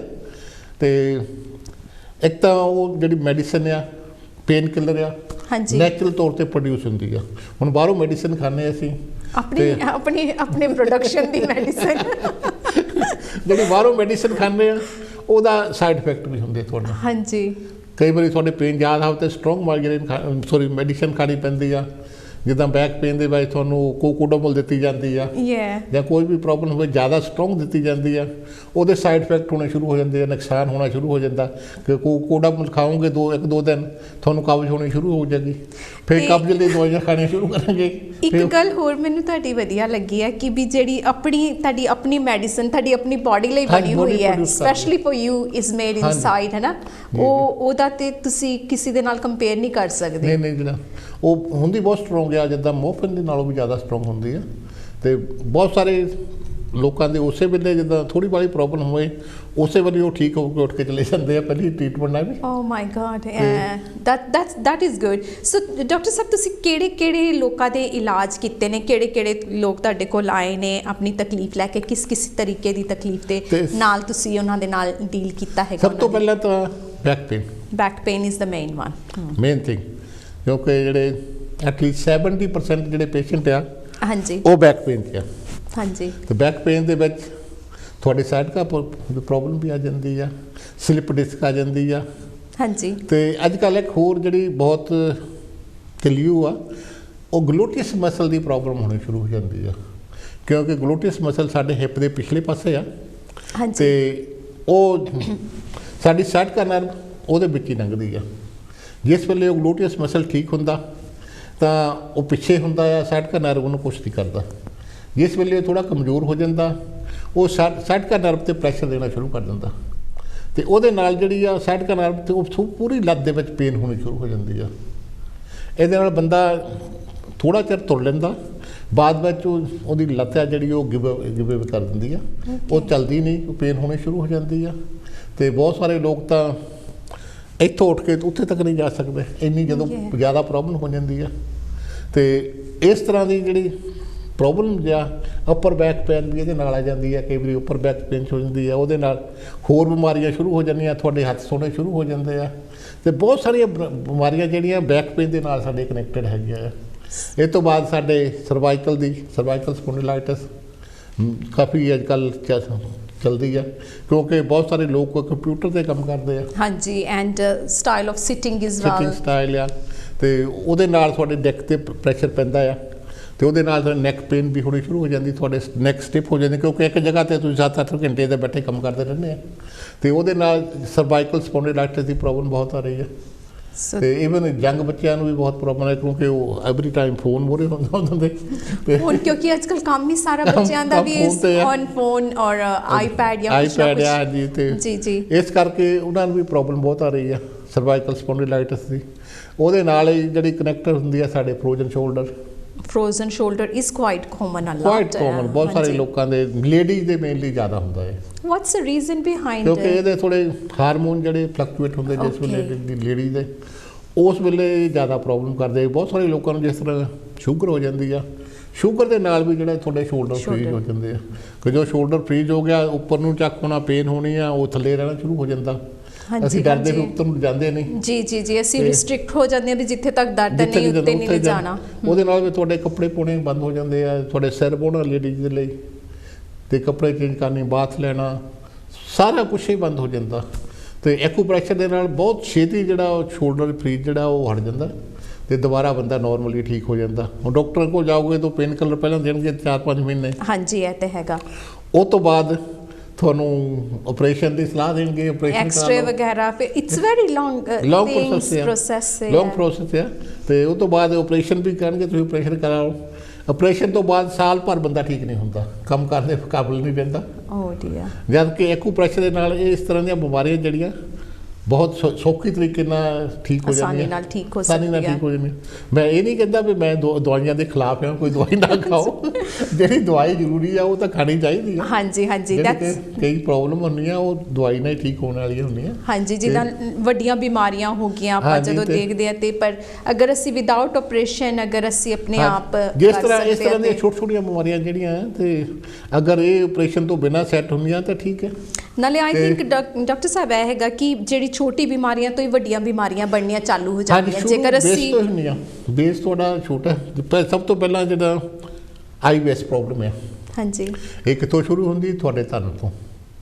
ਜੇ ਧਨ ਸਾਡੇ ਸੈਂਟਰ ਵਿੱਚ ਧੁਨੀ ਦੇ ਥੱਲੇ ਹੁੰਦੀ ਹੈ, ਮੇਨਲੀ ਧਨ ਦਾ ਇੱਕ ਲੋਕਾਂ ਨੂੰ ਪਤਾ ਨਹੀਂ ਹੈ। ਸੋਲਰ ਪਲੈਕਸ ਕਹਿੰਦੇ ਆਮ ਕਰਕੇ ਜਿਹੜੇ ਇੰਗਲਿਸ਼ ਪੀਪਲ ਆ ਇਹਨਾਂ ਨੂੰ ਜ਼ਿਆਦਾ ਨੌਲੇਜ ਨਹੀਂ ਇਹਦੇ ਬਾਰੇ ਵੀ ਇਹ ਕੀ ਸਿਸਟਮ ਹੈ। ਉਹਨਾਂ ਨੂੰ ਇਹ ਇੱਕ ਬੜਾ ਮਸਲਾ ਆ ਜਿਹਦਾ ਕਨੈਕਟ ਸਾਰੇ ਅੰਗਾਂ ਨਾਲ ਆ ਸਾਡੇ। ਤੇ ਜਿਸ ਵੇਲੇ ਆਪਣੀ ਜਗ੍ਹਾ ਤੋਂ ਹਿਲ ਜਾਂਦੀ ਆ ਤੇ ਉਹ ਸਾਰੇ ਸਿਸਟਮ ਨੂੰ ਡਿਸਟਰਬ ਕਰਦੀ ਆ। ਤੇ ਜਿਹੜਾ ਡਾਕਟਰ ਕੋਲ ਜਾਓਗੇ ਤੁਹਾਨੂੰ ਮਸਲ ਪੇਨ ਸਮਝ ਕੇ ਮਸਲ ਪੇਨ ਦੀ ਟੈਬਲੇਟ ਦੇ ਦੇਗਾ। ਹਾਂਜੀ, ਬਿਕੋਜ਼ ਉਹਨੂੰ ਪਤਾ ਨਹੀਂ ਨਾ ਵੀ ਇਹ ਹੈ ਕੀ ਹੈ, ਇਹਦਾ ਸਿਸਟਮ ਕਿੱਦਾਂ ਚੱਲਦਾ। ਹਾਂਜੀ, ਹੁਣ ਅਗਰ ਧਰਨ ਤੁਹਾਡੀ ਖੱਬੇ ਪਾਸੇ ਨੂੰ ਹਿਲ ਜਾਵੇ ਉਹਦੇ ਨਾਲ ਤੁਹਾਨੂੰ ਟੋਲਟਾਂ ਲੱਗਣੀਆਂ ਸ਼ੁਰੂ ਹੋ ਜਾਂਦੀਆਂ। ਹੌਲੀ ਹੌਲੀ ਤੁਸੀਂ ਬਹੁਤ ਚਿਰ ਨਹੀਂ ਬੋਤਲ ਕਰਦੇ, ਹੌਲੀ ਹੌਲੀ ਟੋਲਟਾਂ ਨਾਲ ਹੌਲੀ ਹੌਲੀ ਵੱਧ ਕੇ ਆਈਬੀਐਸ ਦੀ ਪ੍ਰੋਬਲਮ ਹੋ ਜਾਂਦੀ ਹੈ। ਅਗਰ ਉਹ ਧਰਨ ਦੂਜੇ ਪਾਸੇ ਨੂੰ ਚੱਲ ਜਾਵੇ, ਸੱਜੇ ਪਾਸਿਆਂ ਨੂੰ ਹੋ ਜਾਵੇ ਤਾਂ ਤੁਹਾਨੂੰ ਕਬਜ਼ ਹੋਣੀ ਸ਼ੁਰੂ ਹੋ ਜਾਂਦੀ ਆ। ਓਕੇ, ਸੋ ਆਪੋਜ਼ਿਟ ਚੀਜ਼ ਚੱਲਦੀ ਹੈ। ਹਾਂਜੀ, ਕਬਜ਼ ਦੇ ਨਾਲ ਤੁਹਾਨੂੰ ਨਾਲ ਬਵਾਸੀਰ ਹੋਣੀ ਸ਼ੁਰੂ ਹੋ ਜਾਂਦੀ ਆ, ਬਲੀਡਿੰਗ ਹੋਣੀ ਸ਼ੁਰੂ ਹੋ ਜਾਂਦੀ ਆ, ਮੁੱਕੇ ਬਣਨੇ ਸ਼ੁਰੂ ਹੋ ਜਾਂਦੇ ਆ।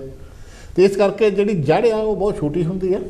ਤੇ ਬਹੁਤ ਸਾਰੇ ਲੋਕਾਂ ਨੂੰ ਇਸ ਤਰ੍ਹਾਂ ਦੀ ਪ੍ਰੋਬਲਮ ਸੀਗੀ ਜਿੱਦਾਂ ਉਹ ਦਵਾਈਆਂ ਖਾਂਦੇ ਸੀਗੇ। ਤੇ ਆਈਬੀਐਸ ਦੀ ਇਹ ਪ੍ਰੋਬਲਮ ਜਿਹੜੀ ਜੇ ਜ਼ਿਆਦਾ ਹੀ ਹੋ ਜਾਵੇ ਫਿਰ ਤਾਂ ਮੁਸ਼ਕਿਲ ਆ। ਹਾਂਜੀ ਹਾਂਜੀ, ਜੇ ਵਿਦਨ ਰੀਚ ਹੋਵੇ ਤਾਂ ਉਹ ਕਿਉਰ ਹੋ ਜਾਂਦੀ ਆ, ਉਹ ਬਚ ਜਾਂਦੇ ਆ ਦਵਾਈਆਂ ਖਾਣ। ਬਹੁਤ ਸਾਰੇ ਲੋਕ ਇਸ ਤਰ੍ਹਾਂ ਆਏ ਮੇਰੇ ਕੋਲ ਤੇ ਜਿਨ੍ਹਾਂ ਨੂੰ ਇਸ ਤਰ੍ਹਾਂ ਪ੍ਰੋਬਲਮ ਸੀ, 4-4-5 ਵਾਰ ਵੀ ਟੋਲਟ ਜਾਂਦੇ ਸੀਗੇ ਦਿਨ 'ਚ। ਓ ਡੀਅਰ। ਤੇ ਉਹ ਠੀਕ ਹੋਏਗਾ।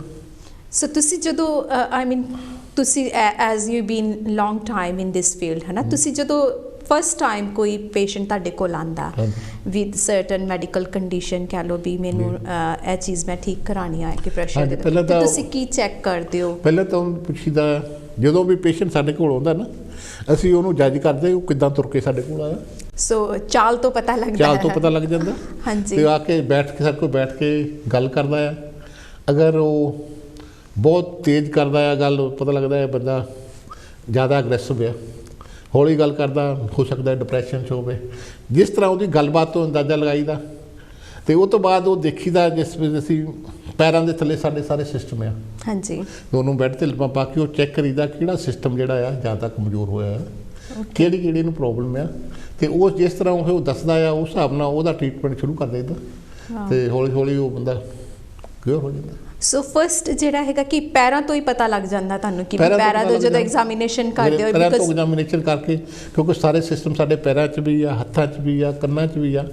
ਤੇ ਮੇਨਲੀ ਅਸੀਂ ਉਹ ਪੈਰਾਂ ਤੋਂ ਸ਼ੁਰੂ ਕਰੀਦਾ ਟ੍ਰੀਟਮੈਂਟ।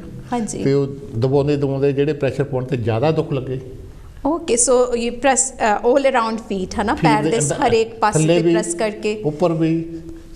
ਤੇ ਉਹ ਦੇਖੀਦਾ ਕਿ ਜਿੱਥੇ ਕਿਹੜੀ ਨਰਵ ਆ, ਕਿਹੜੀ ਪ੍ਰੋਬਲਮ ਆ, ਕਿਹੜਾ ਔਰਗਨ ਜਿਹੜਾ ਚੰਗੀ ਤਰ੍ਹਾਂ ਕੰਮ ਨਹੀਂ ਕਰਦਾ।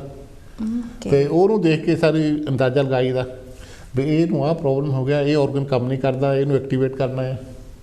ਅਗਰ ਔਰਗਨ ਜ਼ਿਆਦਾ ਓਵਰ ਐਕਟੀਵੇਟ ਹੋਇਆ ਉਹਨੂੰ ਸਲੋ ਕਰਨਾ ਆ। ਸੋ ਉਹ ਵੀ ਤੁਹਾਨੂੰ ਉੱਥੇ ਐਗਜ਼ਾਮੀਨੇਸ਼ਨ ਕਰਨ ਤੇ ਪਤਾ ਲੱਗ ਜਾਂਦਾ। ਐਗਜ਼ਾਮੀਨੇਸ਼ਨ ਤੇ ਪਤਾ ਲੱਗ ਜਾਂਦਾ ਸਾਨੂੰ ਵੀ ਇਹਨੂੰ ਕੀ ਪ੍ਰੋਬਲਮ ਆ ਤੇ ਕਿੱਦਾਂ ਇਹਨੂੰ ਟ੍ਰੀਟਮੈਂਟ ਕਰਨਾ। ਓਕੇ, ਜਾਂ ਪ੍ਰੈਸ਼ਰ ਦੇ ਕੇ ਕਿੱਦਾਂ ਪੇਨ ਕਿਲਰ ਰਿਲੀਵ ਕਰਨੀ ਹੈ। ਤੇ ਬਾਕੀ ਬਿਮਾਰੀਆਂ ਆਪਾਂ ਗੱਲ ਕਰਦੇ ਸੀ, ਮਾਈਗ੍ਰੇਨ ਅੱਜ ਕੱਲ੍ਹ ਬਹੁਤ ਜ਼ਿਆਦਾ ਵਧੀਆ ਮਾਈਗ੍ਰੇਨ ਜਾਂ ਸੈਕਿੰਡ ਨੰਬਰ ਤੇ ਤੁਸੀਂ ਕਹੋਗੇ ਮਾਈਗ੍ਰੇਨ। ਸੈਕਿੰਡ ਨੰਬਰ ਤੇ ਮਾਈਗ੍ਰੇਨ, ਕਿਉਂਕਿ ਬਹੁਤ ਸਾਰੇ ਲੇਡੀ ਨੂੰ ਇਹ ਵੀ ਜ਼ਿਆਦਾ ਹੁੰਦਾ ਕਿਉਂਕਿ ਲੇਡੀ ਦੇ ਫਲਕਚੁਏਟ ਹੋ ਜਾਂਦੇ ਆ ਹਾਰਮੋਨਸ। ਤੇ ਬਹੁਤ ਸਾਰੀ ਲੇਡੀ ਨੂੰ ਉਸ ਵੇਲੇ ਮਾਈਗ੍ਰੇਨ ਹੁੰਦਾ ਜਿਸ ਵੇਲੇ ਉਹਨਾਂ ਦੇ ਪੀਰੀਅਡ ਦਾ ਸਮਾਂ ਹੁੰਦਾ। ਹਾਂਜੀ, ਇਹ ਪੀਰੀਅਡ ਆਉਣ ਤੋਂ 2-3 ਦਿਨ ਪਹਿਲਾਂ ਸ਼ੁਰੂ ਹੋ ਜਾਂਦਾ। ਉਹ ਤੋਂ ਜਦੋਂ ਪੀਰੀਅਡ ਫਿਨਿਸ਼ ਹੁੰਦੇ ਆ ਉਦੋਂ ਹਟ ਜਾਂਦਾ। ਕਿ ਉਸੇ ਟਾਈਮ ਇਹ ਸਮਝਿਆ ਜਾਂਦਾ ਕਿ ਮਾਈਗ੍ਰੇਨ ਜਿਹੜਾ ਮੈਂਸੂਰੇਸ਼ਨ ਕਰਕੇ ਆ, ਕਿਉਂਕਿ ਮੈਂਸੂਰੇਸ਼ਨ ਦੇ ਟਾਈਮ ਜਿਹੜੇ ਹਾਰਮੋਨ ਜਾਂ ਫਲਕਚੁਏਟ ਹੁੰਦੇ ਆ। ਓਕੇ, ਠੀਕ ਹੈ। ਤੇ ਉਸ ਵੇਲੇ ਉਹਨਾਂ ਨੂੰ ਜ਼ਿਆਦਾ ਹੁੰਦਾ। ਤੇ ਆਮ ਵੀ ਬਾਕੀ ਲੋਕਾਂ ਨੂੰ ਵੀ ਹੋ ਜਾਂਦਾ ਕਿ ਕਈਆਂ ਦੇ ਨੈਕ 'ਚ ਪ੍ਰੋਬਲਮ ਆ ਜਾਂਦੀ ਹੈ। ਜਿਸ ਤਰ੍ਹਾਂ ਕੰਪਿਊਟਰ 'ਤੇ ਜ਼ਿਆਦਾ ਕੰਮ ਕਰਦੇ ਆ ਉਹਨਾਂ ਨੂੰ ਸਿਰ ਦੁਖਦਾ ਤੇ ਮਾਈਗ੍ਰੇਨ ਹੋਣਾ ਸ਼ੁਰੂ ਹੋ ਜਾਂਦਾ ਉਹਦੇ ਨਾਲ। ਕਈ ਵਾਰੀ ਲਾਈਟਿੰਗ ਇਹੋ ਜਿਹੀ ਹੁੰਦੀ ਆ, ਬਹੁਤ ਸਾਰੇ ਸਿਸਟਮ ਦੇ ਜਿੱਥੇ ਤੁਸੀਂ ਲਾਈਟਾਂ ਜ਼ਿਆਦਾ ਆ ਜਾਂ ਆਵਾਜ਼ ਜ਼ਿਆਦਾ ਆ, ਜਿੱਥੇ ਤੁਸੀਂ ਕੰਮ ਕਰਦੇ ਆ ਜਾਂ ਕਿਤੇ ਧੂੜ ਮਿੱਟੀ ਜ਼ਿਆਦਾ ਆ। ਕਈ ਵਾਰੀ ਹੁੰਦਾ ਕੋਈ ਇੱਦਾਂ ਦੀ ਮੈਡੀਕੇਸ਼ਨ ਜਾਂ ਸਲੀਪਿੰਗ ਮੈਡੀਕੇਸ਼ਨ ਖਾਣੇ ਤੁਸੀਂ ਲੰਬੇ ਸਮੇਂ ਤੋਂ ਟੇਬਲਟਸ ਲੈਂਦੇ ਆ, ਉਹਦੇ ਨਾਲ ਮਾਈਗ੍ਰੇਨ ਹੋਣਾ ਸ਼ੁਰੂ ਹੋ ਜਾਂਦਾ। ਜਾਂ ਲੇਡੀ ਨੂੰ ਜਿਸ ਤਰ੍ਹਾਂ HRT ਥੈਰੇਪੀ ਦਿੱਤੀ ਜਾਂਦੀ ਆ, ਉਹਨਾਂ ਦੇ ਜਿਸ ਵੇਲੇ ਮੋਨੋਪੋਜ਼ ਆਉਂਦਾ ਆ ਉਸ ਵੇਲੇ ਜਿਹੜੇ ਸਿੰਪਟਮ ਆਉਂਦੇ ਉਹਨਾਂ ਨੂੰ ਰਿਲੀਵ ਕਰਨ ਲਈ ਡਾਕਟਰ ਵੱਲੋਂ HRT ਥੈਰੇਪੀ ਦਿੱਤੀ ਜਾਂਦੀ ਆ, ਹਾਰਮੋਨ ਰਿਪਲੇਸਮੈਂਟ ਥੈਰੇਪੀ। ਹਾਂਜੀ, ਤੇ ਉਹਦੇ ਨਾਲ ਵੀ ਮਾਈਗ੍ਰੇਨ ਹੋ ਸਕਦਾ ਆ। ਤੇ ਅਗਰ ਬਹੁਤ ਸਾਰੀ ਲੇਡੀ ਜਿਹਦਾ ਕਾਂਟਰਾਸੈਪਟਿਵ ਪਿਲ ਲੈਂਦੀ ਆ, ਉਹਦੇ ਨਾਲ ਵੀ ਇਹ ਮਾਈਗ੍ਰੇਨ ਦੀ ਪ੍ਰੋਬਲਮ ਹੋ ਸਕਦੀ। ਤੇ ਇੱਕ ਪੂਰਾ ਚੈਪਟਰ ਆ ਜਿਸ ਚਣ ਕੇ ਇੱਕ ਪੂਰੇ ਘੰਟੇ ਦਾ ਲਿਸਟ ਹੈਗੀ ਹੈ ਵੀ ਇਸ ਕਾਰਨ ਕਰਕੇ ਮਾਈਗ੍ਰੇਨ ਹੋ ਸਕਦੇ, ਕਿਹੜੇ ਕਾਰਨ ਹੋ ਸਕਦੇ। ਤੇ ਜਦੋਂ ਮੈਂ ਦੂਜੇ ਚੈਨਲ ਤੇ ਸ਼ੋਅ ਕਰਦਾ ਤੇ ਇੱਕ ਚੈਪਟਰ ਹੀ ਰੱਖਦਾ ਹੁੰਦਾ ਤੇ ਉਹਦੇ ਬਾਰੇ ਸਾਰੇ ਦੱਸਣਾ ਸਾਰੇ ਕਾਰਨ। ਅਸੀਂ ਅੱਜ ਸਾਰੀ ਇਨਫੋਰਮੇਸ਼ਨ ਲੈਣੀ ਹੈ, ਸੋ ਵੀ ਹੈਵ ਫੁੱਲ ਇਨਫੋਰਮੇਸ਼ਨ ਤੇ ਅਸੀਂ ਫਿਰ ਵੇਖਾਂਗੇ ਸਾਡੇ ਵਿਊਅਰਸ ਕੀ ਚਾਹੁੰਦੇ ਨੇ ਵੀ ਕਿਹੜੀ ਇਨਫੋਰਮੇਸ਼ਨ ਮੇਨ ਉਹਨਾਂ ਨੂੰ ਚਾਹੀਦੀ। ਸੋ ਤੁਸੀਂ ਕਹੋਗੇ ਵੀ ਮਾਈਗ੍ਰੇਨ ਜਿਹੜਾ ਹੈ, ਮਾਈਗ੍ਰੇਨ ਦਾ ਜਿਸ ਤਰ੍ਹਾਂ ਮੈਡੀਸਿਨ ਦਾ ਤੁਸੀਂ ਆਪ ਕੰਪਿਊਟਰ ਤੇ ਚੈੱਕ ਕਰਕੇ ਦੇਖ ਲਓ, ਇਹਨਾਂ ਦਾ ਇਹਦੇ ਸਾਈਡ ਤੇ ਉਹਨੇ ਆਪ ਲਿਖਿਆ ਕਿ ਮੈਡੀਕਲੀ ਤੌਰ ਤੇ ਇਹਦਾ ਕੋਈ ਕਿਉਰ ਨਹੀਂ। ਹਾਂਜੀ, ਇਹ ਤਾਂ 100% ਉਹਨੇ ਆਪਣੇ ਆਪ ਡਾਕਟਰਾਂ ਨੇ ਲਿਖਿਆ ਵੀ ਮੈਡੀਕਲੀ ਇਹਦਾ ਕੋਈ ਕਿਉਰ ਨਹੀਂਗਾ, ਪਰ ਇਹ ਮੈਡੀਕੇਸ਼ਨ ਦਿੱਤੀ ਜਾਂਦੀ ਆ ਇਹਦੇ ਸਿੰਪਟਮ ਰਿਲੀਵ ਕਰਨ ਦੇ ਲਈ, to help it out, help out ਕਰਨ ਲਈ। ਪਰ ਐਕੂਪ੍ਰੈਸ਼ਰ ਦੇ ਨਾਲ ਇਹ ਠੀਕ ਹੋ ਜਾਂਦਾ। ਬਹੁਤ ਸਾਰੇ ਐਟਲੀਸਟ 150-200 ਲੇਡੀਜ਼ ਦਾ ਜਾਤੇ ਮੈਂ ਟ੍ਰੀਟਮੈਂਟ ਕੀਤਾ ਕਿ ਜਿਨ੍ਹਾਂ ਨੂੰ 20 ਸਾਲ ਤੋਂ ਮਾਈਗ੍ਰੇਨ ਚੱਲ ਰਿਹਾ ਸੀ, 25 ਸਾਲ ਤੋਂ ਮਾਈਗ੍ਰੇਨ ਸੀਗਾ, ਉਹ ਵੀ ਕਿਉਰ ਹੋ ਗਈ। ਤੇ ਹੁਣ ਜਦੋਂ ਕਦੇ ਸਾਲ ਬਾਅਦ ਕਿਤੇ ਟ੍ਰੀਟਮੈਂਟ ਦੀ ਲੋੜ ਪਵੇ ਤੇ ਉਸੇ ਵੇਲੇ 5-6 ਟ੍ਰੀਟਮੈਂਟ ਲਗਾਤਾਰ ਲੈਣੇ ਪੈਂਦੇ ਆ ਵੀਕਲੀ ਬੇਸਿਸ ਤੇ। ਹਾਂਜੀ, ਤੇ ਉਸ ਤੋਂ ਬਾਅਦ ਉਹ ਬੰਦਾ ਕਿਉਰ ਹੋ ਜਾਂਦਾ ਹੈ। ਵਾਓ, ਜਿਹੜਾ ਇਨਸਾਨ 25-26 ਸਾਲ ਸਫਰ ਕਰ ਰਿਹਾ ਹੋਏ, ਉਹ ਫਿਰ ਉਹਦੇ ਲਈ ਤੇ ਇੱਕ ਵਧੀਆ ਗੱਲ ਹੈ ਵੀ 4-5 ਟ੍ਰੀਟਮੈਂਟ ਦੇ ਵਿੱਚ ਅਗਰ ਤੁਸੀਂ ਬੈਟਰ ਫੀਲ ਕਰ ਲਓ, ਐਨ ਮੈਡੀਸਨ ਖਾਣ ਤੋਂ ਬਾਅਦ ਵੀ ਅਗਰ ਅਸੀਂ ਠੀਕ ਨਹੀਂ ਫੀਲ ਕਰਦੇ ਤਾਂ ਮੇਰੇ ਪੇਸ਼ੈਂਟ ਸੀਗੀ ਲੇਡੀਜ਼ ਤੇ ਉਹ ਕਹਿੰਦੀ ਸੀ ਮੈਂ ਕਦੇ ਸਿਰ ਦੇਖਿਆ ਨਹੀਂ ਸੀ ਦਰਦ ਤੋਂ ਬਿਨਾਂ ਕਿੱਦਾਂ ਦਾ ਹੁੰਦਾ। ਓ ਮਾਈ ਗॉड, ਸਿਰ ਦਰਦ ਹੁੰਦਾ ਸੀ, ਕਦੇ ਇਹ ਨਹੀਂ ਸੀ ਫੀਲ ਹੋਇਆ ਕਿ ਦਰਦ ਤੋਂ ਬਿਨਾਂ ਸਿਰ ਕਿੱਦਾਂ ਦਾ ਹੁੰਦਾ। ਉਹ ਕਹਿੰਦੇ ਜਿਸ ਤਨ ਲਾਗੇ ਸੋ ਤਨ ਜਾਣੇ। ਤੇ ਮੇਰਾ ਖਿਆਲ ਹੈ ਜਦੋਂ ਮੈਂ ਜੇ ਸ਼ੁਰੂ ਕੀਤਾ ਉਸੇ ਟਾਈਮ ਉਹ ਆਈ ਸੀ। ਹਾਂਜੀ, ਤੇ ਹਜੇ ਤੱਕ ਮੇਰੀ ਪੇਸ਼ੈਂਟ ਹੈ ਜਦੋਂ ਕਿਤੇ ਲੋੜ ਪੈਂਦੀ ਆ ਸਾਲ 6 ਮਹੀਨੇ ਫਿਰ ਉਹ ਇੱਕ ਦਾ ਟ੍ਰੀਟਮੈਂਟ ਲੈ ਲੈਂਦੇ ਆ, ਉਹ ਦੁਬਾਰਾ ਠੀਕ ਹੋ ਜਾਂਦੇ ਆ। ਦੈਟਸ ਸੋ ਨਾਈਸ ਵੀ ਸਾਰੇ it's so amazing to feel ਕਿ ਵੀ ਕਿੱਦਾਂ ਕਿਸੇ ਨੂੰ ਹਮੇਸ਼ਾ ਇਹ ਫੀਲ ਹੀ ਨਾ ਹੁੰਦਾ ਵੀ ਸਿਰ ਦਰਦ ਤੋਂ ਬਗੈਰ ਜੀਣਾ ਕੀ ਹੁੰਦਾ। ਓ ਗॉड, ਹਰੇਕ ਤਰ੍ਹਾਂ ਦਾ ਇਨਸਾਨ ਹੈਗਾ ਡਾਕਟਰ ਸਾਹਿਬ ਕਿ ਜਿਹੜੇ ਪੇਨ ਦੇ ਵਿੱਚੋਂ ਗੁਜ਼ਰਦੇ ਉਹਨਾਂ ਨੂੰ ਪਤਾ ਰਿਐਲਿਟੀ ਦੇ ਵਿੱਚ ਵੀ ਕੀ ਪੇਨ ਹੈਗੀ ਹੈ। ਉਸ ਤੋਂ ਬਾਅਦ ਤੁਹਾਡੇ ਨੀ ਪੇਨ ਆ, ਨੀ ਪੇਨ ਤਾਂ ਕਾਫੀ ਹੈ, ਨੀ ਦੇ ਲਈ ਆਪਰੇਸ਼ਨ ਵੀ ਕਾਫੀ ਕਰਵਾਉਣੇ ਪੈਂਦੇ ਆ ਸਾਡੇ ਜਿਹੜੇ ਬਜ਼ੁਰਗ ਨੇ। ਬਹੁਤ ਜ਼ਿਆਦਾ ਕਾਮਨ ਹੈ ਕਿ ਕਈ ਵਾਰੀ ਆਰਥਰਾਈਟਿਸ ਤੁਹਾਡੇ ਹੋ ਜਾਂਦਾ ਗੋਡਿਆਂ 'ਚ। ਮੇਨ ਤਾਂ ਰੀਜ਼ਨ ਇਹਦਾ ਐਥਰਾਈਟਿਸ ਹੀ ਹੁੰਦਾ ਜਿਹੜਾ ਕਿ ਆਪਣੇ ਉੱਦਾਂ ਨੂੰ ਕਿਤੇ ਘਸ ਜਾਂਦੇ ਜੁਆਇੰਟਸ, ਆਸਟੀਓਆਰਥਰਾਈਟਿਸ ਹੋ ਜਾਂਦਾ। ਤੇ ਇੱਕ ਆਰਥਰਾਈਟਿਸ ਵੀ ਕਾਫੀ ਤਰ੍ਹਾਂ ਦਾ ਹੈ। ਹਾਂਜੀ, ਤੇ ਉਹ ਕਈ ਤਰ੍ਹਾਂ ਦਾ ਆਰਥਰਾਈਟਿਸ ਹੈ, ਉਹ ਹੋ ਜਾਂਦਾ ਤਾਂ ਉਹਦੇ ਨਾਲ ਤੁਹਾਡੇ ਗੋਡਿਆਂ ਨੂੰ ਤਾਂ ਪ੍ਰੋਬਲਮ ਹੋਣੀ ਸ਼ੁਰੂ ਹੋ ਜਾਂਦੀ ਆ, ਜਾਂ ਉੱਦਾਂ ਵੀ ਕਈ ਵਾਰ ਤੁਹਾਡੇ ਸੱਟ ਲੱਗ ਜਾਂਦੀ ਆ। ਹਾਂਜੀ, ਸੱਟ ਲੱਗਣ ਦੇ ਨਾਲ ਡਿੱਗ ਪੈਂਦੇ ਆ ਤੇ ਉਹਦੇ ਨਾਲ ਵੀ ਤੁਹਾਨੂੰ ਪ੍ਰੋਬਲਮ ਹੋਣੀ ਸ਼ੁਰੂ ਹੋ ਜਾਂਦੀ ਆ।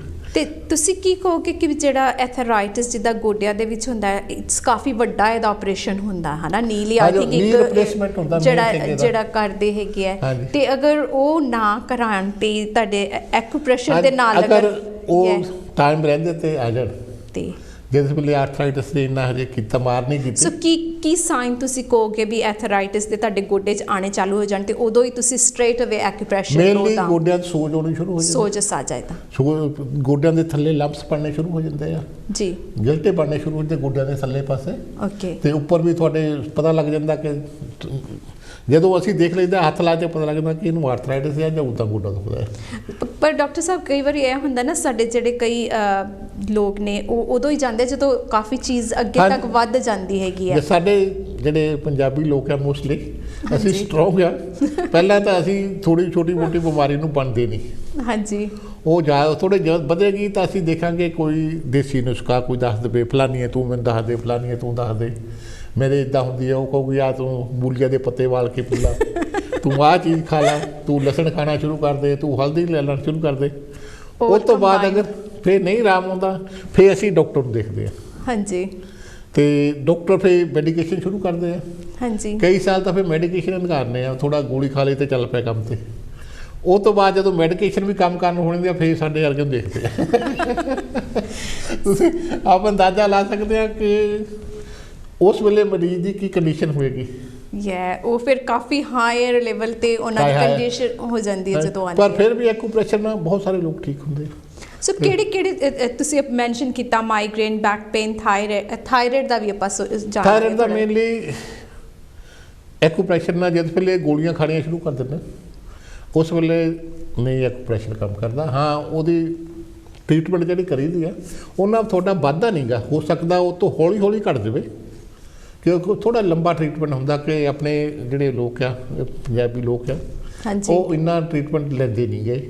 ਓਕੇ, ਸੋ ਚਾਹੁੰਦੇ ਆ ਵੀ ਜੇਕਰ ਅਸੀਂ ਹੁਣ ਤੁਹਾਡੇ ਕੋਲ ਆਏ ਹਾਂ ਤੇ ਅਗਲੇ ਵੀਕ ਆਉਣਾ ਨਾ ਅਗਲੇ ਵੀਕ ਨਾ ਆਉਣਾ ਪਵੇ। ਹਰੇਕ ਇੱਦਾਂ ਚਾਹੁੰਦਾ ਵੀ ਅੱਜ ਕਰਾ ਲਿਆ ਮੁੜ ਕੇ ਨਾ ਕਰਾਉਣਾ ਪਵੇ, ਮੈਂ ਇੰਨਾ ਹੀ ਠੀਕ ਹੋਣਾ ਚਾਹੀਦਾ। ਹਾਂ, ਤੇ ਫਿਰ ਕਈ ਜਿਹੜੇ ਇਸ ਤਰ੍ਹਾਂ ਦੀਆਂ ਬਿਮਾਰੀਆਂ ਹੁੰਦੀਆਂ ਉਹਨਾਂ ਨੂੰ ਠੀਕ ਕਰਨ ਲਈ ਟਾਈਮ ਲੌਂਗ ਟਰਮ ਚਾਹੀਦੇ ਨੇ। ਲੌਂਗ ਟਰਮ ਚਾਹੀਦਾ। ਸੋ ਇਸ ਤੋਂ ਬਾਅਦ ਤੁਸੀਂ ਕੀ ਕਹੋਗੇ ਵੀ ਮਾਈਗ੍ਰੇਨ, ਥਾਇਰਾਇਡ ਤੇ ਹੋਰ ਕਿਹੜੇ ਤੀਸਰੇ ਨੰਬਰ ਤੇ ਤੁਸੀਂ ਕਿਹੜੀ ਮੈਂਸ਼ਨ ਕਰੋਗੇ? ਜਿਸ ਤਰ੍ਹਾਂ ਕਿ ਫਰੋਜ਼ਨ ਸ਼ੋਲਡਰ ਆ, ਹਾਂਜੀ, ਐਲਬੋ ਪੇਨ ਆ, ਹੱਥਾਂ ਦੀ ਪੇਨ ਆ, ਰੈਸਟ ਪੇਨ ਆ, ਉਂਗਲੀਆਂ ਦੀ ਪੇਨ ਆ, ਆਰਥਰਾਈਟਿਸ ਕਿਸੇ ਵੀ ਆ ਬੋਡੀ ਕਿਸੇ ਵੀ ਜਗ੍ਹਾ ਤੇ ਕਿਸੇ ਜਗ੍ਹਾ ਤੇ ਆਰਥਰਾਈਟਿਸ ਆ, ਉਹਦਾ ਟ੍ਰੀਟਮੈਂਟ ਹੋ ਜਾਂਦਾ ਤੁਹਾਡੇ। ਜਿੱਦਾਂ ਤੁਸੀਂ ਬਾਕੀ ਜਿਸ ਤਰ੍ਹਾਂ ਬਲੱਡ ਪ੍ਰੈਸ਼ਰ ਆ, ਇਹਦੇ ਵਿੱਚ ਕਾਫੀ ਹੈਲਪ ਕਰਦਾ ਹੈ। ਬਲੱਡ ਪ੍ਰੈਸ਼ਰ ਦੀ ਸ਼ਿਕਾਇਤ ਤੇ ਸਾਡੇ ਕਾਫੀ ਏਸ਼ੀਅਨ ਲੋਕਾਂ ਨੂੰ ਹੈ। ਬਲੱਡ ਪ੍ਰੈਸ਼ਰ ਹੋ ਗਿਆ, ਡਾਇਬੀਟੀਜ਼ ਹੋ ਗਈ, ਕੋਲੇਸਟ੍ਰੋਲ ਹੋ ਗਿਆ। ਹਾਂਜੀ, ਤੇ ਜਿਸ ਤਰ੍ਹਾਂ ਬਲੱਡ ਪ੍ਰੈਸ਼ਰ ਦੇ ਜੇ ਤਾਂ ਇਨਸਾਨ ਜਿਹੜਾ ਉਹ ਪਹਿਲਾਂ ਆ ਜਾਵੇ, ਹਾਂਜੀ, ਜਦ ਤੱਕ ਉਹਨੂੰ ਗੋਲੀਆਂ ਨਹੀਂ ਸਟਾਰਟ ਕੀਤੀਆਂ, ਓਕੇ, ਹਜੇ ਉਦਾਂ ਹੀ ਠੀਕ ਆ। ਸੋ ਜੇਕਰ ਤੁਹਾਨੂੰ ਡਾਕਟਰ ਕਹੇ ਵੀ ਤੁਸੀਂ ਬਾਰਡਰ ਲਾਈਨ ਤੇ ਹੋ, ਜਿੱਦਾਂ ਕਹਿ ਲਓ ਵੀ ਹਨਾ, ਤੇ ਉਹ ਟਾਈਮ ਹੈਗਾ ਤੁਹਾਨੂੰ ਐਕੂਪ੍ਰੈਸ਼ਰ ਦਾ ਟ੍ਰੀਟਮੈਂਟ ਲਓਗੇ ਤਾਂ ਤੁਸੀਂ ਠੀਕ ਹੋ ਜਾਂਦੇ। ਇਸ ਤਰ੍ਹਾਂ ਡਾਇਬਟੀਜ਼ ਦਾ ਵੀ ਆ, ਅਗਰ ਤੁਹਾਨੂੰ ਦੱਸਿਆ, ਡਾਕਟਰ ਨੇ ਦੱਸਿਆ ਕਿ ਤੁਸੀਂ ਬਾਰਡਰ ਲਾਈਨ ਤੇ ਆ ਜਾਂ ਥੋੜਾ ਜਿਹਾ ਜ਼ਿਆਦਾ ਆ, ਹਾਂਜੀ, ਤੇ ਤੁਸੀਂ ਗੋਲੀਆਂ ਨਹੀਂ ਹਜੇ ਸ਼ੁਰੂ ਕੀਤੀਆਂ, ਹਾਂਜੀ, ਉਸ ਵੇਲੇ ਤੁਸੀਂ 4-5 ਪ੍ਰੈਸ਼ਰ ਪੁਆਇੰਟ ਇੱਕ ਪ੍ਰੈਸ਼ਰ ਦੇ ਲੈ ਲਿਆ ਲੈਸਨ, ਤੇ ਉਹਦੇ ਨਾਲ ਤੁਹਾਡੀ ਜਿਹੜੀ ਡਾਇਬਟੀਜ਼ ਮੁੜ ਕੇ ਰਿਵਾਈਵ ਹੋ ਸਕਦੀ ਹੈ। ਤੇ ਇਸੇ ਤਰ੍ਹਾਂ ਹੀ ਜਿਹੜਾ ਕੋਲੇਸਟ੍ਰੋਲ ਆ, ਹਾਂਜੀ, ਤੇ ਇਹ ਤਾਂ ਇੰਨਾ ਜ਼ਿਆਦਾ ਮਹੱਤਵ ਨਹੀਂ ਦਿੱਤਾ ਜਾਂਦਾ ਆਪਾਂ ਨੂੰ, ਦਿੰਦੇ ਤਾਂ ਜੋ ਕਿ ਹਰ ਚੀਜ਼ 'ਚ ਤੇ ਇਹਨੂੰ ਪ੍ਰੋਬਲਮ ਤਾਂ ਹੁੰਦੀ ਆ, ਪਰ ਫਿਰ ਵੀ ਡਾਕਟਰ ਕਹਿੰਦੇ ਆ ਕਿ ਆ ਬਲੱਡ ਪ੍ਰੈਸ਼ਰ ਹੋ ਗਿਆ, ਨਾਲ ਆ ਕੋਲੇਸਟ੍ਰੋਲ ਦੀ ਗੋਲੀ ਖਾਈ ਜਾ, ਤੇ ਉਹਦੇ ਨਾਲ ਗੋਲੀਆਂ ਦੇ ਨਾਲ ਸਾਈਡ ਇਫੈਕਟ ਤੁਹਾਨੂੰ ਪਤਾ ਹੀ ਹੁੰਦੇ ਆ। ਹਾਂਜੀ, ਇਹ ਤਾਂ ਹੈ। ਤੇ ਅਗਰ ਉਹ ਟਾਈਮ ਰਹਿੰਦੇ ਤੇ ਐਕੂਪ੍ਰੈਸ਼ਰ ਦੇ ਹੈਲਪ ਲਈ ਜਾਵੇ ਤਾਂ ਉਹ ਕਾਫੀ ਛੇਤੀ ਠੀਕ ਹੋ ਜਾਂਦੇ ਆ। ਸੋ ਡਾਇਬੀਟੀਜ਼ ਐਂਡ ਤੁਸੀਂ ਬਲੱਡ ਪ੍ਰੈਸ਼ਰ ਦਾ ਕਹੋਗੇ ਵੀ ਅਗਰ ਤੁਹਾਨੂੰ ਜਦੋਂ ਬਾਰਡਰ ਲਾਈਨ ਤੇ ਕਿਹਾ ਜਾਂਦਾ, ਬਾਰਡਰ ਲਾਈਨ ਤੇ ਹੋਵੇ, so that's a time to go. ਇਹ ਨਹੀਂ ਵੀ 4 ਸਾਲ ਮੈਂ ਗੋਲੀਆਂ ਖਾਂਦਾ ਰਿਹਾ, ਮੇਰਾ ਟ੍ਰੀਟਮੈਂਟ ਕਰਦੇ, ਉਹ ਨਹੀਂ ਹੁੰਦਾ। ਉਹ ਦੈਟਸ ਬਿਟ ਲਾਈਟ, ਐਨੀ ਵੀ ਨਹੀਂ ਹੋ ਸਕਦਾ, ਪਰ ਫਿਰ ਉਹ ਹੈਗਾ ਕਿ ਰੈਗੂਲਰ ਸੈਸ਼ਨ ਦੀ ਲੋੜ ਪਏਗੀ, ਉਹਨਾਂ ਟਾਈਮ ਜ਼ਿਆਦਾ ਲੱਗੇਗਾ, ਲੌਂਗ ਟਾਈਮ ਲੱਗੇਗਾ, ਪ੍ਰੋਸੀਜਰ ਹੋ ਜਾਏਗਾ। ਤੇ ਉਹਨਾਂ ਅਸੀਂ ਨਹੀਂ ਆਪਸ਼ਨ ਦੇ ਨਹੀਂ ਉਹਨਾਂ ਸਾਡੇ ਅਫੋਰਡ ਨਹੀਂ ਕਰ ਸਕਦੇ, ਤੇ ਅਸੀਂ ਚਾਹੁੰਦੇ ਆ ਬਸ 2-3 ਟ੍ਰੀਟਮੈਂਟ ਨਾਲ ਜਿਹੜਾ ਹੋ ਜਾਵੇ ਠੀਕ ਆ। ਉਹ ਤੋਂ ਜ਼ਿਆਦਾ ਅਸੀਂ ਪੇਸ਼ੈਂਟ ਵੀ ਇੱਦਾਂ ਹੀ ਕਰਦੇ, ਕਈ ਵਾਰੀ ਉਹ 2-3 ਵਾਰ ਥੋੜ੍ਹਾ ਚੱਲ ਫਿਰ ਲੱਗ ਪਏ, ਥੋੜ੍ਹਾ ਜਿਹਾ ਪ੍ਰੈਸ਼ਰ ਘਟ ਗਿਆ ਆ, ਇਹ ਨਹੀਂ ਵੀ ਇਹਨੂੰ ਚੰਗੀ ਤਰ੍ਹਾਂ ਠਾ ਲਓ, ਉਹ ਤੋਂ ਬਾਅਦ ਉਹ ਵਾਪਸ ਨਹੀਂ ਆਉਂਦੇ। ਉਹ ਆਈ ਥਿੰਕ ਕਈ ਵਾਰੀ ਹੁੰਦਾ ਕਿ ਇਹ ਟ੍ਰੀਟਮੈਂਟ ਨਾਲ ਹੀ ਚਲੋ ਹੁਣ ਇਹ ਟਰਾਈ ਕਰ ਲੈਂਦੇ ਹਾਂ, ਜਿੱਦਾਂ ਤੁਸੀਂ ਕਹਿ ਰਹੇ ਹੋ ਵੀ ਸਟਾਰਟਿੰਗ ਦੇ ਵਿੱਚ ਆਪਾਂ ਗੱਲ ਕਰ ਰਹੇ ਸੀ ਵੀ ਕਈ ਅਸੀਂ ਅਲੱਗ-ਅਲੱਗ ਚੀਜ਼ਾਂ ਅਪਣਾ ਕੇ ਵੇਖਦੇ ਨੇ, ਉਹ ਗੱਲ ਹੋ ਜਾਂਦੀ। ਹੁਣ ਜਦੋਂ ਤੁਹਾਨੂੰ ਪਤਾ ਲੱਗਦਾ ਕਿ ਮੈਨੂੰ ਇਸ ਟ੍ਰੀਟਮੈਂਟ ਨਾਲ ਫਾਇਦਾ ਆ, ਉਹਨੂੰ ਪੂਰਾ ਉਹਦਾ ਕੋਰਸ ਕੀਤਾ ਜਾਵੇ। ਹਾਂਜੀ, ਹੁਣ ਇਹਦਾ ਪੂਰਾ ਕੋਰਸ ਕਰਨਾ ਪੈਂਦਾ ਹੁਣ ਐਟਲੀਸਟ ਬਿਮਾਰੀ ਦੇ ਹਿਸਾਬ ਨਾਲ। ਜੇ ਥੋੜੀ ਜ਼ਿਆਦਾ ਬਿਮਾਰੀ ਆ, ਉਹਨੂੰ 5 ਟ੍ਰੀਟਮੈਂਟ ਅਸੀਂ ਦੱਸੀਦੇ ਆ। ਸੋ 5 ਸੈਸ਼ਨਸ ਤੁਸੀਂ 5 ਸੈਸ਼ਨ ਮਿਨੀਮਮ ਜਾਣੀ ਕਿ, ਹਾਂਜੀ, ਉਹ ਤੋਂ ਜ਼ਿਆਦਾ ਲੱਗ ਸਕਦੇ ਆ, ਪਰ 5 ਸੈਸ਼ਨ ਦੇ ਵਿੱਚ ਉਹ ਕਾਫੀ ਠੀਕ ਹੋ ਜਾਂਦਾ। ਤੇ ਅਗਰ ਥੋੜੀ ਜਿਹੀ ਬਿਮਾਰੀ ਆ, ਉਹ ਤੋਂ ਕਈ ਵਾਰ 1-2 ਟ੍ਰੀਟਮੈਂਟ ਆ, ਬੈਕ ਪੇਨ ਹੋਏ ਥੋੜੇ ਦਿਨ ਹੋਏ ਜਾਂ 2 ਟ੍ਰੀਟਮੈਂਟ ਨਾਲ ਬੰਦਾ ਠੀਕ ਹੋ ਜਾਂਦਾ ਹੈ। Yes, so depending on each person, ਇਹ ਵੇਰੀ ਕਰਦਾ ਹੈ, ਇਹ ਹਰੇਕ ਨੂੰ ਨਹੀਂ ਵੀ ਕਿ ਇੰਨੇ ਟ੍ਰੀਟਮੈਂਟ ਲੈਣੇ ਪੈਣੇ ਆ, ਕਈ ਵਾਰੀ ਥੋੜ੍ਹਿਆਂ ਨਾਲ ਵੀ ਠੀਕ ਹੋ ਜਾਂਦਾ ਹੈ। ਸੋ ਜਦੋਂ ਤੁਸੀਂ ਟ੍ਰੀਟਮੈਂਟ ਜਾਂ ਸੈਸ਼ਨ ਦੀ ਗੱਲ ਕਰਦੇ ਹੋ, is it every week you have to have it or every day you have to have it? ਇਹ ਕਿਸ ਤਰੀਕੇ ਦੇ ਨਾਲ ਤੁਸੀਂ ਇਹ ਡਿਪੈਂਡ ਔਨ ਦੀ ਪ੍ਰੋਬਲਮ। ਅਗਰ ਕੋਈ ਜ਼ਿਆਦਾ ਸੀਵੀਅਰ ਪ੍ਰੋਬਲਮ ਆ, ਫਿਰ ਉਹਨੂੰ ਵੀਕ ਦੇ 2 ਟ੍ਰੀਟਮੈਂਟ ਵੀ ਦਿੱਤੇ ਜਾ ਸਕਦੇ ਆ। ਸੋ ਵੀਕ ਦੇ 2? ਵੀਕ ਦੇ 2। ਸੋ ਉਸ ਟਾਈਮ ਦੇ ਵਿੱਚ ਡੂ ਯੂ ਟੈਲ them ਕਿ ਤੁਸੀਂ ਇਹ ਪੁਆਇੰਟ ਦੱਬਣੇ? ਹਾਂ, ਥੋੜ੍ਹੇ ਉਹਨੂੰ ਪ੍ਰੈਸ਼ਰ ਪੁਆਇੰਟ ਦੱਸੀ ਦੇ ਆ ਆਪ ਵੀ, ਅਤੇ ਨਾਲ ਜਿੱਦਾਂ ਬੈਕ ਪੇਨ ਦੀ ਨਾਲ ਐਕਸਰਸਾਈਜ਼ ਵੀ ਦੱਸੀਆਂ ਜਾਂਦੀਆਂ ਵੀ ਕਿਹੜੀ ਐਕਸਰਸਾਈਜ਼ ਤੁਸੀਂ ਆਪ ਕਰ ਸਕਦੇ ਆ। ਹਾਂਜੀ, ਅਤੇ ਉਹ ਐਕਸਰਸਾਈਜ਼ਾਂ ਵੀ ਸਮਝਾਈਆਂ ਜਾਂਦੀਆਂ, ਅਤੇ ਪ੍ਰੈਸ਼ਰ ਪੁਆਇੰਟ ਵੀ ਦੱਸੇ ਜਾਂਦੇ ਵੀ ਇਹ ਪ੍ਰੈਸ਼ਰ ਪੁਆਇੰਟ ਤੁਸੀਂ ਕਰਦੇ ਰਹੋ। ਅਤੇ ਜਿਸ ਤਰ੍ਹਾਂ ਅਗਰ ਤੁਹਾਨੂੰ ਕੋਈ ਰੇਸ਼ਾ ਜ਼ਿਆਦਾ ਹੋ ਜਾਂਦੀ ਆ, ਕਈ ਬੋਡੀ ਵਿੱਚ ਖੰਘ ਹੋ ਜਾਂਦੀ, ਰੇਸ਼ਾ ਬਹੁਤ ਜ਼ਿਆਦਾ ਹੋ ਜਾਂਦੀ ਆ, ਤੇ ਉਸ ਵੇਲੇ ਪ੍ਰੈਸ਼ਰ ਪੁਆਇੰਟ ਉਹ ਦੱਸੀ ਦੇ ਵੀ ਤੁਸੀਂ ਆਪ ਵੀ ਕਰੋ, ਜਾਂ ਟ੍ਰੀਟਮੈਂਟ ਵੀ ਲਓ, ਤੇ ਨਾਲ ਤੁਸੀਂ ਆਪ ਵੀ ਕਰੋ, ਤੇ ਉਹਦੇ ਨਾਲ ਫਿਰ ਛੇਤੀ ਠੀਕ ਹੋ ਜਾਂਦੇ ਆ। Oh, that's so good. So doctor ਸਾਹਿਬ, ਜਿੱਦਾਂ ਕਿ ਜਿਹੜੀ ਐਕੂਪ੍ਰੈਸ਼ਰ ਹੈ, is it for only adult ਜਾਂ ਜਿਹੜੇ ਬਜ਼ੁਰਗ ਨੇ ਉਹਨਾਂ ਲਈ ਹੈ ਕਿ ਇਹ ਕਿਸੇ ਲਈ ਵੀ? ਕਿਸੇ ਲਈ ਵੀ, ਛੋਟੇ ਬੱਚਿਆਂ ਦਾ ਵੀ ਟ੍ਰੀਟਮੈਂਟ ਕਰੀਦਾ ਸੀ, ਅਡਲਟ ਦਾ, ਓਲਡ ਪਰਸਨ ਦਾ, ਸਾਰਿਆਂ ਦਾ ਟ੍ਰੀਟਮੈਂਟ। ਜ਼ਿਆਦਾ ਤੁਹਾਡੇ ਕੋਲ ਪੇਸ਼ੈਂਟ ਐਡਲਟ ਆਉਂਦੇ ਨੇ ਕਿ ਹਰ ਕਿਸਮ ਦੇ? ਅਡਲਟ ਦੇ ਨਾਲ ਜਿਹੜੇ ਓਲਡ ਪੀਪਲ ਹੈ, ਓਲਡ ਪੀਪਲ ਜ਼ਿਆਦਾ ਨੇ। ਸੋ ਬੱਚੇ ਵੀ ਆਉਂਦੇ ਨੇ, ਬਟ ਬੱਚੇ ਬਹੁਤ ਘੱਟ ਹੁੰਦੇ, ਕਿਉਂਕਿ ਉਹਨਾਂ ਦੇ ਇਹ ਸਾਡੇ ਲੋਕ ਇੰਨੇ ਬਲੀਵ ਨਹੀਂ ਕਰਦੇ। ਹੋਰ ਵੀ ਕਈ ਵਾਰੀ ਉਹ ਬੱਚੇ ਨੂੰ ਨਾਲ ਲੈ ਆਉਂਦੇ ਆ, ਵਿਆਹ ਇਹਦਾ ਕਰਦੇ, ਇਹ ਵੀ ਪ੍ਰੋਬਲਮ ਹੈ ਇਹਦਾ। ਅਸੀਂ ਤਾਂ ਇਹ ਕਰ ਦੋ ਤੁਸੀਂ, ਇਹ ਬੱਚੇ ਦਾ ਫ੍ਰੀ ਚ ਕਰਦੇ। ਵਾਹ ਦੈਟਸ ਸੋ ਸਵੀਟ। ਤੁਸੀਂ ਕਰ ਦਿੰਦੇ ਹੋ? ਬੱਚਿਆਂ ਦਾ ਫ੍ਰੀ ਕਰ ਦਿੰਦਾ, ਬੱਚਿਆਂ ਦੇ ਮੈਂ ਕੋਈ। ਚਲੋ ਹੁਣ ਸਾਰੇ ਵੀਅਰਸ ਜਿਹੜੇ ਦੇਖ ਰਹੇ ਨੇ ਆਪਣੇ ਗ੍ਰੈਂਡ ਚਿਲਡਰਨ ਲੈ ਕੇ ਆਇਆ ਕਰਾਂਗੇ। ਬੱਚਿਆਂ ਦਾ ਕੋਈ ਮੈਂ ਚਾਰਜ ਨਹੀਂ ਕਰਦਾ, ਛੋਟੇ ਬੱਚੇ ਜਿਹੜੇ ਆ ਤੇ ਜਿਹੜੇ ਬਾਕੀਆਂ ਦੇ ਤੋਂ ਪੈਸੇ ਕਿਹੜੇ ਪੈਂਦੇ ਆ, ਉਹ ਪੈਸੇ ਤੋਂ ਬਿਨਾਂ ਤਾਂ ਗੱਡੀ ਨਹੀਂ ਚੱਲਦੀ।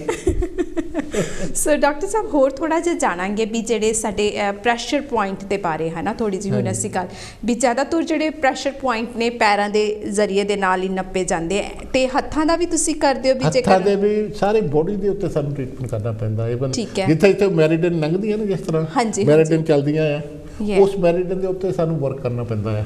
ਹੁਣ ਥੋੜਾ ਜਿਹਾ ਮੈਂ ਹੋਰ ਜਾਣਨਾ ਚਾਹਾਂਗੀ, ਜਿੱਦਾਂ ਕਿ ਸਾਡੇ ਜਿਹੜੇ ਕਈ ਵਿਊਅਰਸ ਨੇ ਉਹ ਜਾਣਨਾ ਚਾਹੁੰਦੇ ਸੀ ਕਿ ਮੌਸਮ ਜਿੱਦਾਂ ਬਦਲਦਾ, ਹੇਅਰ ਫੀਵਰ ਜਿੱਦਾਂ ਕਿ ਅੱਖਾਂ 'ਚੋਂ ਪਾਣੀ ਆਉਣ ਲੱਗ ਜਾਂਦਾ ਹੈ ਨਾ, ਤੇ ਕੋਵਿਡ ਦੇ ਨਾਲ ਜੁੜੀ ਹੋਈ ਸਾਡੀ ਜਿਹੜੀ ਸਮੱਸਿਆ ਚੈਸਟ ਏਅਰਵੇ, ਸੋ ਥੋੜੇ ਜਿਹੇ ਪੁਆਇੰਟਸ ਜਿਹੜੇ ਆ ਪਹਿਲੇ ਤੇ ਇੱਕ ਦੋ ਤੁਸੀਂ ਸਾਡੇ ਵਿਊਅਰਸ ਨੂੰ ਦਿਖਾ ਦਿਓ ਵੀ ਹੇਅਰ ਫੀਵਰ ਦੇ ਜਿਹੜੇ ਤੁਸੀਂ ਹੱਥਾਂ 'ਚ ਦਬਾ ਸਕਦੇ ਹੋ ਜਾਂ ਕੰਨ ਤੇ ਦਬਾ ਸਕਦੇ ਹੋ। ਜਿਸ ਤਰ੍ਹਾਂ ਹੇਅਰ ਫੀਵਰ ਇੱਕ ਐਲਰਜੀ ਹੁੰਦੀ ਹੈ, ਹਾਂਜੀ, ਕਿ ਮੇਨਲੀ ਇਹ ਸਮਰ 'ਚ ਹੁੰਦੀ ਆ। ਹਾਂਜੀ, ਕਈਆਂ ਨੂੰ ਟਰੀਜ਼ ਤੋਂ ਹੁੰਦੀ ਆ, ਜਿਸ ਵੇਲੇ ਟਰੀਜ਼ ਦਾ ਫੁੱਲ ਖਿੜਦੇ ਆ, ਉਹਨਾਂ ਦਾ ਬਰੀਡਿੰਗ ਟਾਈਮ ਹੁੰਦਾ ਆ, ਤੇ ਉਹਦੇ ਵਿੱਚੋਂ ਜਿਹੜਾ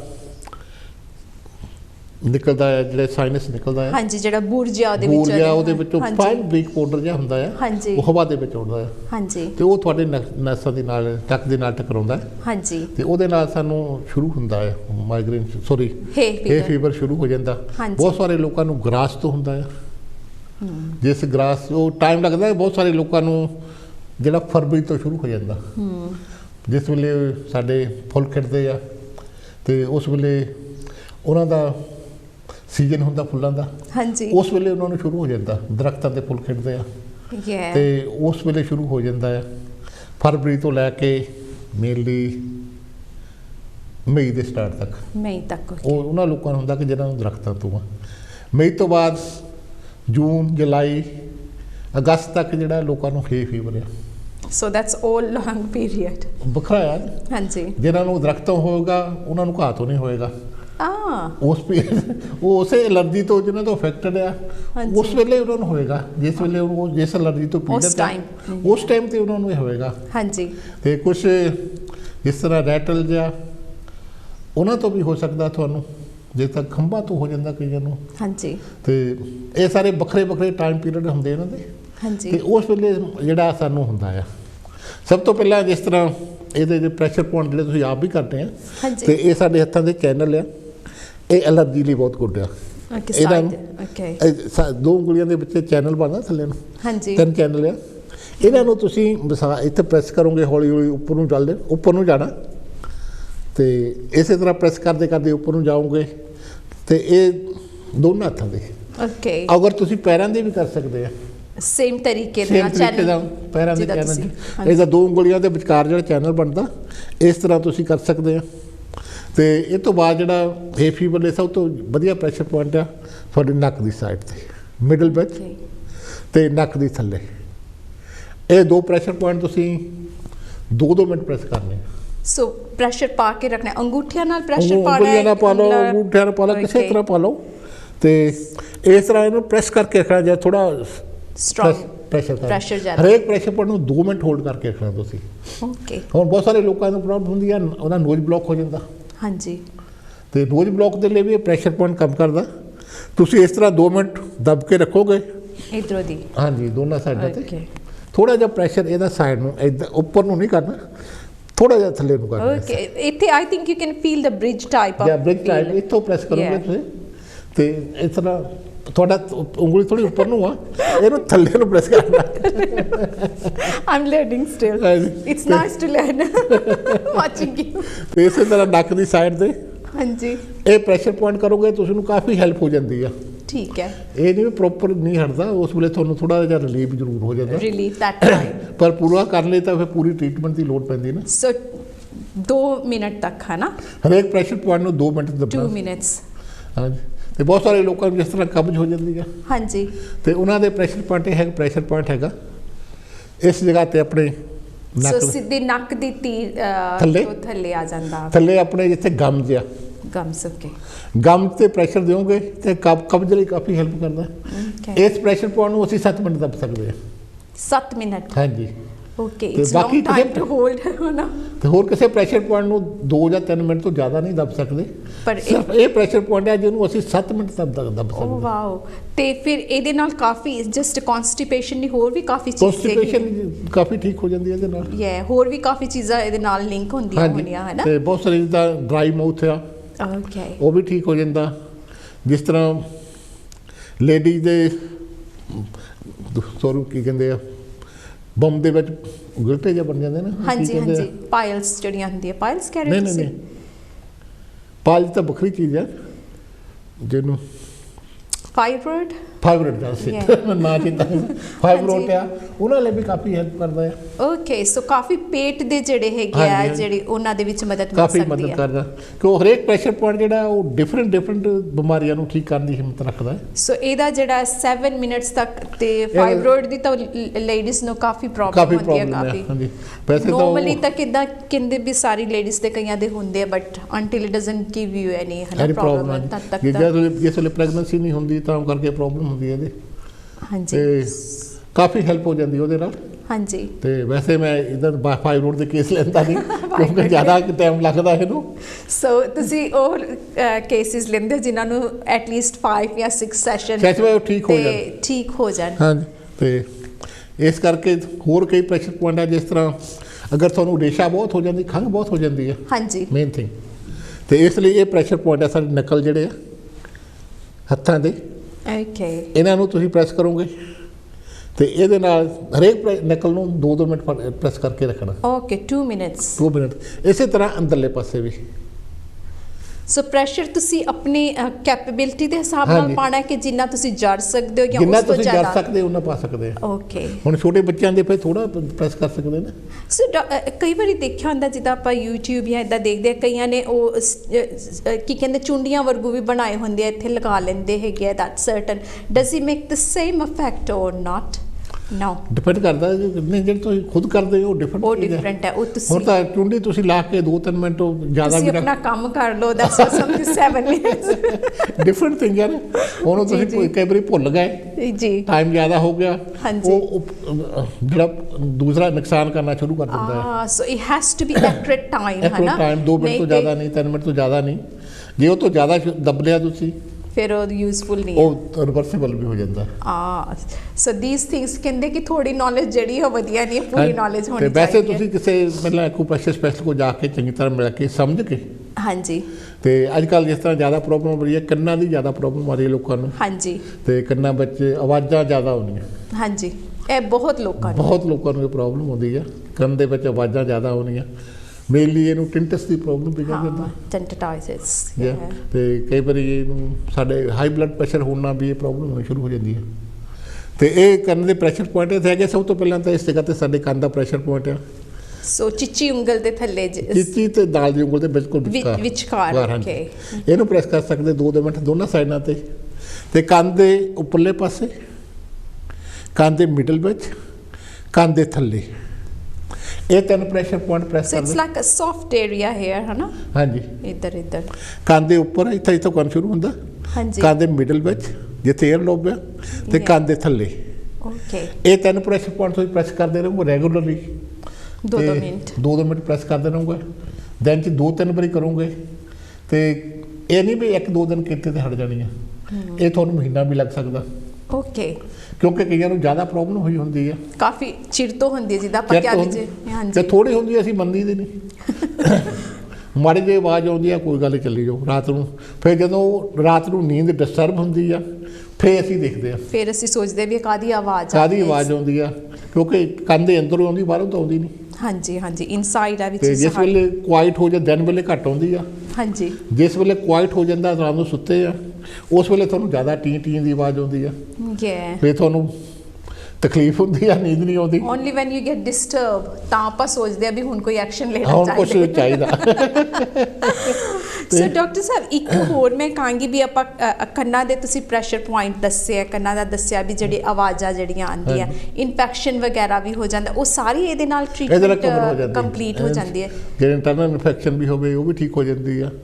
ਸੋ ਬਹਿਰਾਪਨ ਜਿਹੜਾ ਹੁੰਦਾ ਜਾਂ ਹੇਅਰ ਲੋਸ ਉਹ ਵੱਧਦਾ ਨਹੀਂ ਹੈ ਜਾਂ ਬੈਲੈਂਸ ਰਹਿੰਦਾ। ਤੇ ਥੋੜਾ ਜਿਹਾ ਅਸੀਂ ਸਾਡੇ ਲੇਡੀਜ਼ ਕਾਫੀ ਹੈ, ਕਈ ਬੱਚੇ ਵੀ ਸ਼ਿਕਾਰ ਹੋ ਰਹੇ ਨੇ ਓਬੇਸਿਟੀ ਜਿਹਨੂੰ ਅਸੀਂ ਕਹਿੰਦੇ ਵੀ ਫੈਟ, ਮੋਟਾਪਾ ਜਿਹੜਾ ਹੈਗਾ ਇਹ ਬੜਾ ਕੰਸਰਨ ਬਣਿਆ ਹੋਇਆ। ਸੋ ਅਸੀਂ ਸਾਰੇ ਚਾਹੁੰਦੇ ਹਾਂ ਵੀ ਕੁਝ ਖਾਣਾ ਨਾ ਪਏ, ਅਸੀਂ ਖਾਈਏ ਵੀ ਜੀ ਭਰ ਕੇ ਤੇ ਸਾਨੂੰ ਕੁਝ ਇਹੋ ਜਿਹਾ ਚੀਜ਼ ਮਿਲ ਜਾਏ, ਜਾਦੂ ਦੀ ਛੜੀ ਜਿਹਨੂੰ ਕਹਿੰਦੇ ਆ, ਕਿ ਵੀ ਜਿਹੜਾ ਸਾਡੇ ਜਿਹੜੇ ਖਾਣ ਦੇ ਵਿੱਚ ਤਬਦੀਲੀ ਆ ਜਾਏ, ਜਾਂ ਅਸੀਂ ਖਾਣਾ ਘੱਟ ਖਾਈਏ ਜਾਂ ਰਾਈਟ ਪੋਰਸ਼ਨ ਫੂਡ ਖਾਈਏ। ਸੋ ਉਹਦੇ ਵਿੱਚ ਅਸੀਂ ਐਕਿਊਪ੍ਰੈਸ਼ਰ ਕਿਸ ਤਰੀਕੇ ਦੇ ਨਾਲ ਮਦਦ ਕਰ ਸਕਦੇ ਹਾਂ? ਇਸ ਤਰ੍ਹਾਂ ਹੁੰਦਾ ਕਿ ਜਿਸ ਵੇਲੇ ਸਾਡੇ ਬੋਡੀ ਦੀ ਸਿਸਟਮ ਆ, ਹਾਂਜੀ, ਉਹ ਤੁਹਾਡੇ ਸਾਰਾ ਕੁਝ ਉਹ ਠੀਕ ਰੱਖਦਾ ਆ। ਪਾਣੀ, ਫੈਟ ਜਿੰਨੇ ਤੁਸੀਂ ਖਾਂਦੇ ਉਸ ਹਿਸਾਬ ਨਾਲ ਸੈੱਟ ਹੋ ਜਾਂਦਾ, ਤੇ ਉਹ ਤੁਹਾਡੇ ਫੈਟ ਉਨੀ ਛੱਡਾ ਜਿੰਨੇ ਤੁਸੀਂ ਖਾਈ ਗਏ ਉਹਨੇ ਫੈਟ ਛੱਡੀ ਜਾਣੀ। ਹਾਂਜੀ, ਤੇ ਤੁਸੀਂ ਜ਼ਿਆਦਾ ਫੈਟ ਖਾ ਲਈ ਤੇ ਉਹਨੂੰ ਛੱਡ ਦਿੱਤੀ। ਤੇ ਜਦੋਂ ਅਸੀਂ ਨਾ ਭਾਰ ਘਟਾਉਣ ਦੀ ਕੋਸ਼ਿਸ਼ ਕਰਦੇ ਹਾਂ, ਹਾਂਜੀ, ਅਸੀਂ ਕੀ ਕਰਦੇ ਹਾਂ, ਖਾਣਾ ਬੰਦ ਕਰ ਦਿੰਦੇ ਹਾਂ। 4 ਰੋਟੀਆਂ ਤੋਂ 2 ਰੋਟੀਆਂ ਤੇ ਆ ਗਏ, ਹਾਂਜੀ, 2 ਤੋਂ 1 ਤੇ ਆ ਗਏ, ਤੇ ਉਸ ਵੇਲੇ ਸਾਨੂੰ ਪ੍ਰੋਬਲਮ ਆਉਂਦੀ ਆ। ਉਸ ਵੇਲੇ ਸਾਡਾ ਭਾਰ ਨਹੀਂ ਘਟਦਾ। ਓਕੇ, ਫਿਰ ਰਾਈਟ ਤਰੀਕਾ ਕੀ ਹੈ? ਉਹਦਾ ਉਸ ਵੇਲੇ ਉਹ ਸਿਸਟਮ ਨੂੰ ਪਤਾ ਲੱਗ ਜਾਂਦਾ ਵੀ ਤੁਸੀਂ ਭੁੱਖੇ ਰਹਿੰਦੇ ਆ, ਉਹ ਫਿਰ ਉਨੀ ਫੈਟ ਛੱਡਣੀ ਘੱਟ ਬੰਦ ਕਰ ਦਿੰਦਾ। ਹਾਂਜੀ, ਇਸ ਕਰਕੇ ਤੁਹਾਡਾ ਭਾਰ ਨਹੀਂ ਘਟਦਾ। ਫਿਰ ਕਈ ਲੋਕ ਕਹਿੰਦੇ ਮੈਂ ਤਾਂ ਇੱਕੋ ਰੋਟੀ ਖਾਂਦੀ ਆ, ਮੇਰਾ ਤਾਂ ਭਾਰ ਫੇਰ ਵਧ ਜਾਂਦਾ ਹੈ। ਆਈ ਹਰਡ ਦੈਟ ਸੋ ਮੈਨੀ ਟਾਈਮ। ਅਸੀਂ ਤਾਂ ਇੱਕ ਰੋਟੀ ਖਾਂਦੇ ਹਾਂ, ਕਿਤੇ ਮੈਂ 3 ਰੋਟੀਆਂ ਖਾਂਦੀ ਸੀ, ਹੁਣ ਇੱਕ ਖਾਂਦੀ ਹਾਂ, ਤਾਂ ਸਟਿਲ ਮੇਰਾ ਭਾਰ ਨਹੀਂ ਘਟਦਾ। ਕੀ ਵਜ੍ਹਾ ਹੈ? ਤੇ ਦੇਖਣਾ ਕਰਨਾ ਇੱਦਾਂ ਚਾਹੀਦਾ ਕਿ ਤੁਹਾਨੂੰ ਹੰਗਰ ਨਾ ਫੀਲ ਹੋਵੇ। ਤੁਸੀਂ ਉਹਦੇ ਜਗ੍ਹਾ ਹੋਰ ਚੀਜ਼ ਖਾਓ।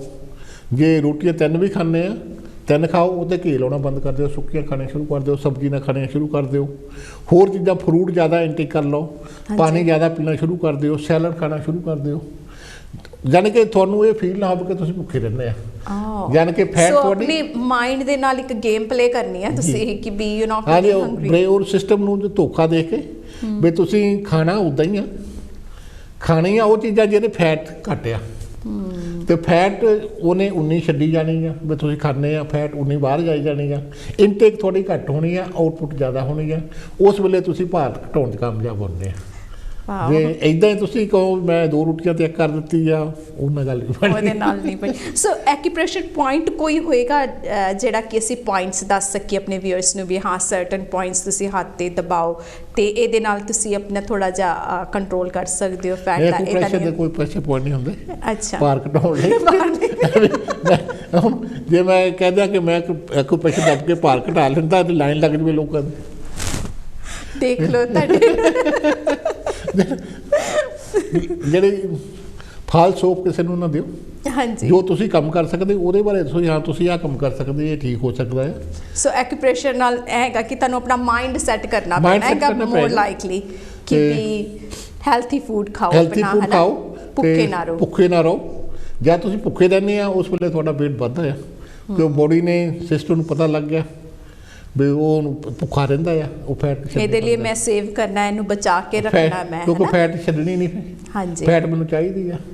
ਤੇ ਉਸੇ ਵੇਲੇ ਤੁਸੀਂ ਖਾਣੇ ਥੋੜਾ ਵੀ ਖਾਣੇ ਤਾਂ ਤੁਹਾਡਾ ਭਾਰ ਉੱਥੇ ਰਹਿੰਦਾ। ਇਹ ਪ੍ਰੋਬਲਮ ਸਾਰਿਆਂ ਨੂੰ ਹੀ ਹੈ ਡਾਕਟਰ ਸਾਹਿਬ, ਜਿਹਦਾ ਵੀ ਅਸੀਂ ਸਾਰੇ ਆਪਣੇ ਚਾਹੁੰਦੇ ਆ, ਅਸੀਂ ਕਾਫੀ ਲੋਕ ਟਰਾਈ ਕਰਦੇ ਵੀ ਅਸੀਂ ਕਈਆਂ ਨੇ ਡਾਈਟਸ ਚੇਂਜ ਕੀਤੀ ਹੈ, ਕਿੰਨੀ ਡਿਫਰੈਂਟ ਡਾਈਟਸ ਕਰਦੇ ਆ, ਬਟ ਕੋਈ ਫਰਕ ਨਹੀਂ ਪੈਂਦਾ। ਦ ਰੀਜ਼ਨ ਇਜ਼ ਜਿੱਦਾਂ ਤੁਸੀਂ ਦੱਸਿਆ। ਹਾਂਜੀ, ਕਿਉਂਕਿ ਭੁੱਖੇ ਰਹਿਣੇ ਸ਼ੁਰੂ ਹੋ ਜਾਂਦੇ ਆ, ਤੇ ਇਸ ਕਰਕੇ ਭੁੱਖੇ ਨਾ ਰਹੋ, ਪਾਣੀ ਜ਼ਿਆਦਾ ਪੀ ਲਓ।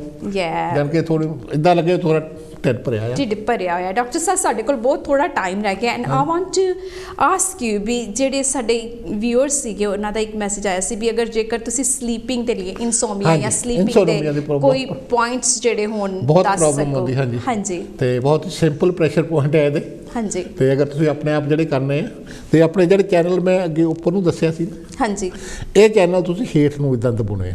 ਓਕੇ, ਇਸ ਸਾਈਡ ਤੋਂ, ਇਸ ਉੱਪਰ ਦੇ ਸਾਈਡ ਤੋਂ ਥੱਲੇ ਨੂੰ। ਓਕੇ, ਸਾਰੀ ਥੱਲੇ ਨੂੰ ਲਿਜਾਣਾ। ਇਹ ਥੱਲੇ ਨੂੰ ਦਬੋਗੇ, ਇਹਦੇ ਨਾਲ ਤੁਹਾਨੂੰ ਨੀਂਦ, ਤੁਸੀਂ ਬੈੱਡ 'ਚ ਪਏ ਆ, ਨੀਂਦ ਨਹੀਂ ਆ ਰਹੀ, ਇਹਨੂੰ ਪ੍ਰੈਸ ਕਰਨਾ ਸ਼ੁਰੂ ਕਰ ਦਿਓ। ਹਾਂਜੀ, ਮਸਾਜ ਕਰਨੀ ਸ਼ੁਰੂ ਕਰ ਦਿਓ ਇਹਦੀ, ਤੁਹਾਨੂੰ ਥੋੜੇ ਚਿਰ ਬਾਅਦ ਵਾਸੀਆਂ ਆਉਣੀਆਂ ਸ਼ੁਰੂ ਹੋ ਜਾਣਗੀਆਂ। ਤੁਹਾਨੂੰ wow. ਨੀਂਦ ਆਉਣੀ ਸ਼ੁਰੂ ਹੋ ਜਾਏਗੀ। ਸੋ ਇਹ ਵੀ 2 ਮਿੰਟ ਤੱਕ ਤਾਂ ਕਰਨਾ ਹੀ ਹੈ। ਨਹੀਂ ਜ਼ਿਆਦਾ ਕਰਨੇ ਪੈਣੇ ਤੁਹਾਨੂੰ। ਓਕੇ, ਇਹ ਨਹੀਂ 2 ਮਿੰਟ ਨਾਲ ਇਹ ਥੱਕ ਕੇ ਸੋ ਜਾਣਾ ਉਹਨਾਂ ਨੇ। ਇਹ ਪ੍ਰੈਸ਼ਰ ਉਹ ਦਿਨੇ ਵੀ ਕਰ ਸਕਦੇ ਤੁਸੀਂ, ਰਾਤ ਨੂੰ ਸੌਣ ਵੇਲੇ ਵੀ ਕਰ ਸਕਦੇ ਆ। ਜਿੰਨਾ ਇਹਨੂੰ ਜ਼ਿਆਦਾ ਕਰੋਗੇ ਉਨਾ ਜ਼ਿਆਦਾ ਨੀਂਦ ਆਏਗੀ। ਤੇ ਮੇਰੇ ਇੱਕ ਸੀ ਪੇਸ਼ੈਂਟ ਸੀ ਗ੍ਰੇਵਯਾਰਡ ਤੋਂ, ਹਾਂਜੀ, ਉਹਨੇ ਫੋਨ ਤੇ ਪੁੱਛਿਆ ਸੀਗਾ, ਆਇਆ ਤੇ ਨਹੀਂ ਮੇਰੇ ਕੋਲ, ਮੈਂ ਉਹਨੂੰ ਇਸ ਤਰ੍ਹਾਂ ਦੱਸਿਆ ਸੀਗਾ। ਉਹ ਕਹਿੰਦਾ ਹੁਣ ਮੈਨੂੰ ਬਹੁਤ ਸੋਹਣੀ ਨੀਂਦ ਆਉਂਦੀ ਆ, ਕਹਿੰਦਾ ਮੈਂ 350 ਵਾਰੀ ਕਰਦਾ ਤੇ ਉਹ ਇਸੇ ਕੰਮ ਤੇ ਲੱਗੇ ਹੋਏ, ਇਸ ਕੰਮ ਲਈ ਦਿਨੇ ਬੈਠਿਆਂ ਨੇ ਇੱਦਾਂ ਕਰ ਲੈਣਾ, ਹਾਂਜੀ, ਤੇ ਸੌਣ ਵੇਲੇ ਕਰ ਲੈਣਾ। ਤੇ ਉਹ ਕਹਿੰਦਾ ਹੁਣ ਮੈਨੂੰ ਬਹੁਤ ਜ਼ਿਆਦਾ ਨੀਂਦ ਆਉਂਦੀ ਹੈ। That's so good, because sleeping the problem ਸਾਨੂੰ ਕਈ ਰੀਜ਼ਨਸ ਕਰਕੇ ਹੋ ਸਕਦੀ ਹੈ। देयर इज ਮੈਨੀ ਰੀਜ਼ਨਸ।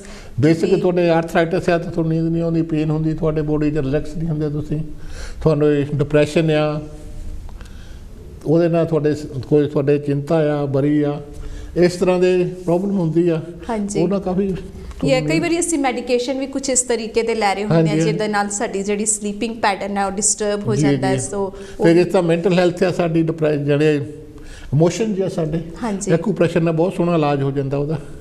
ਸੋ ਹਰ ਚੀਜ਼ ਦਾ ਇਲਾਜ ਹੈ। ਡਾਕਟਰ ਸਾਹਿਬ, ਮੈਂ ਚਾਹਾਂਗੀ ਕਿ ਤੁਸੀਂ ਇੱਕ ਲਾਸਟ ਸਾਨੂੰ ਵਿਊਅਰਸ ਨੂੰ ਮੈਸੇਜ ਦਿਓ before we say good bye to them. So ਜੀ ਹਾਂ, ਤੇ ਮੈਸੇਜ ਹੈ ਕਿ ਐਕਸਰਸਾਈਜ਼ ਜ਼ਰੂਰ ਕਰੋ, ਤੇ ਐਕਸਰਸਾਈਜ਼ ਨਾਲ ਕਾਫੀ ਹੈਲਪ ਹੁੰਦੀ ਆ।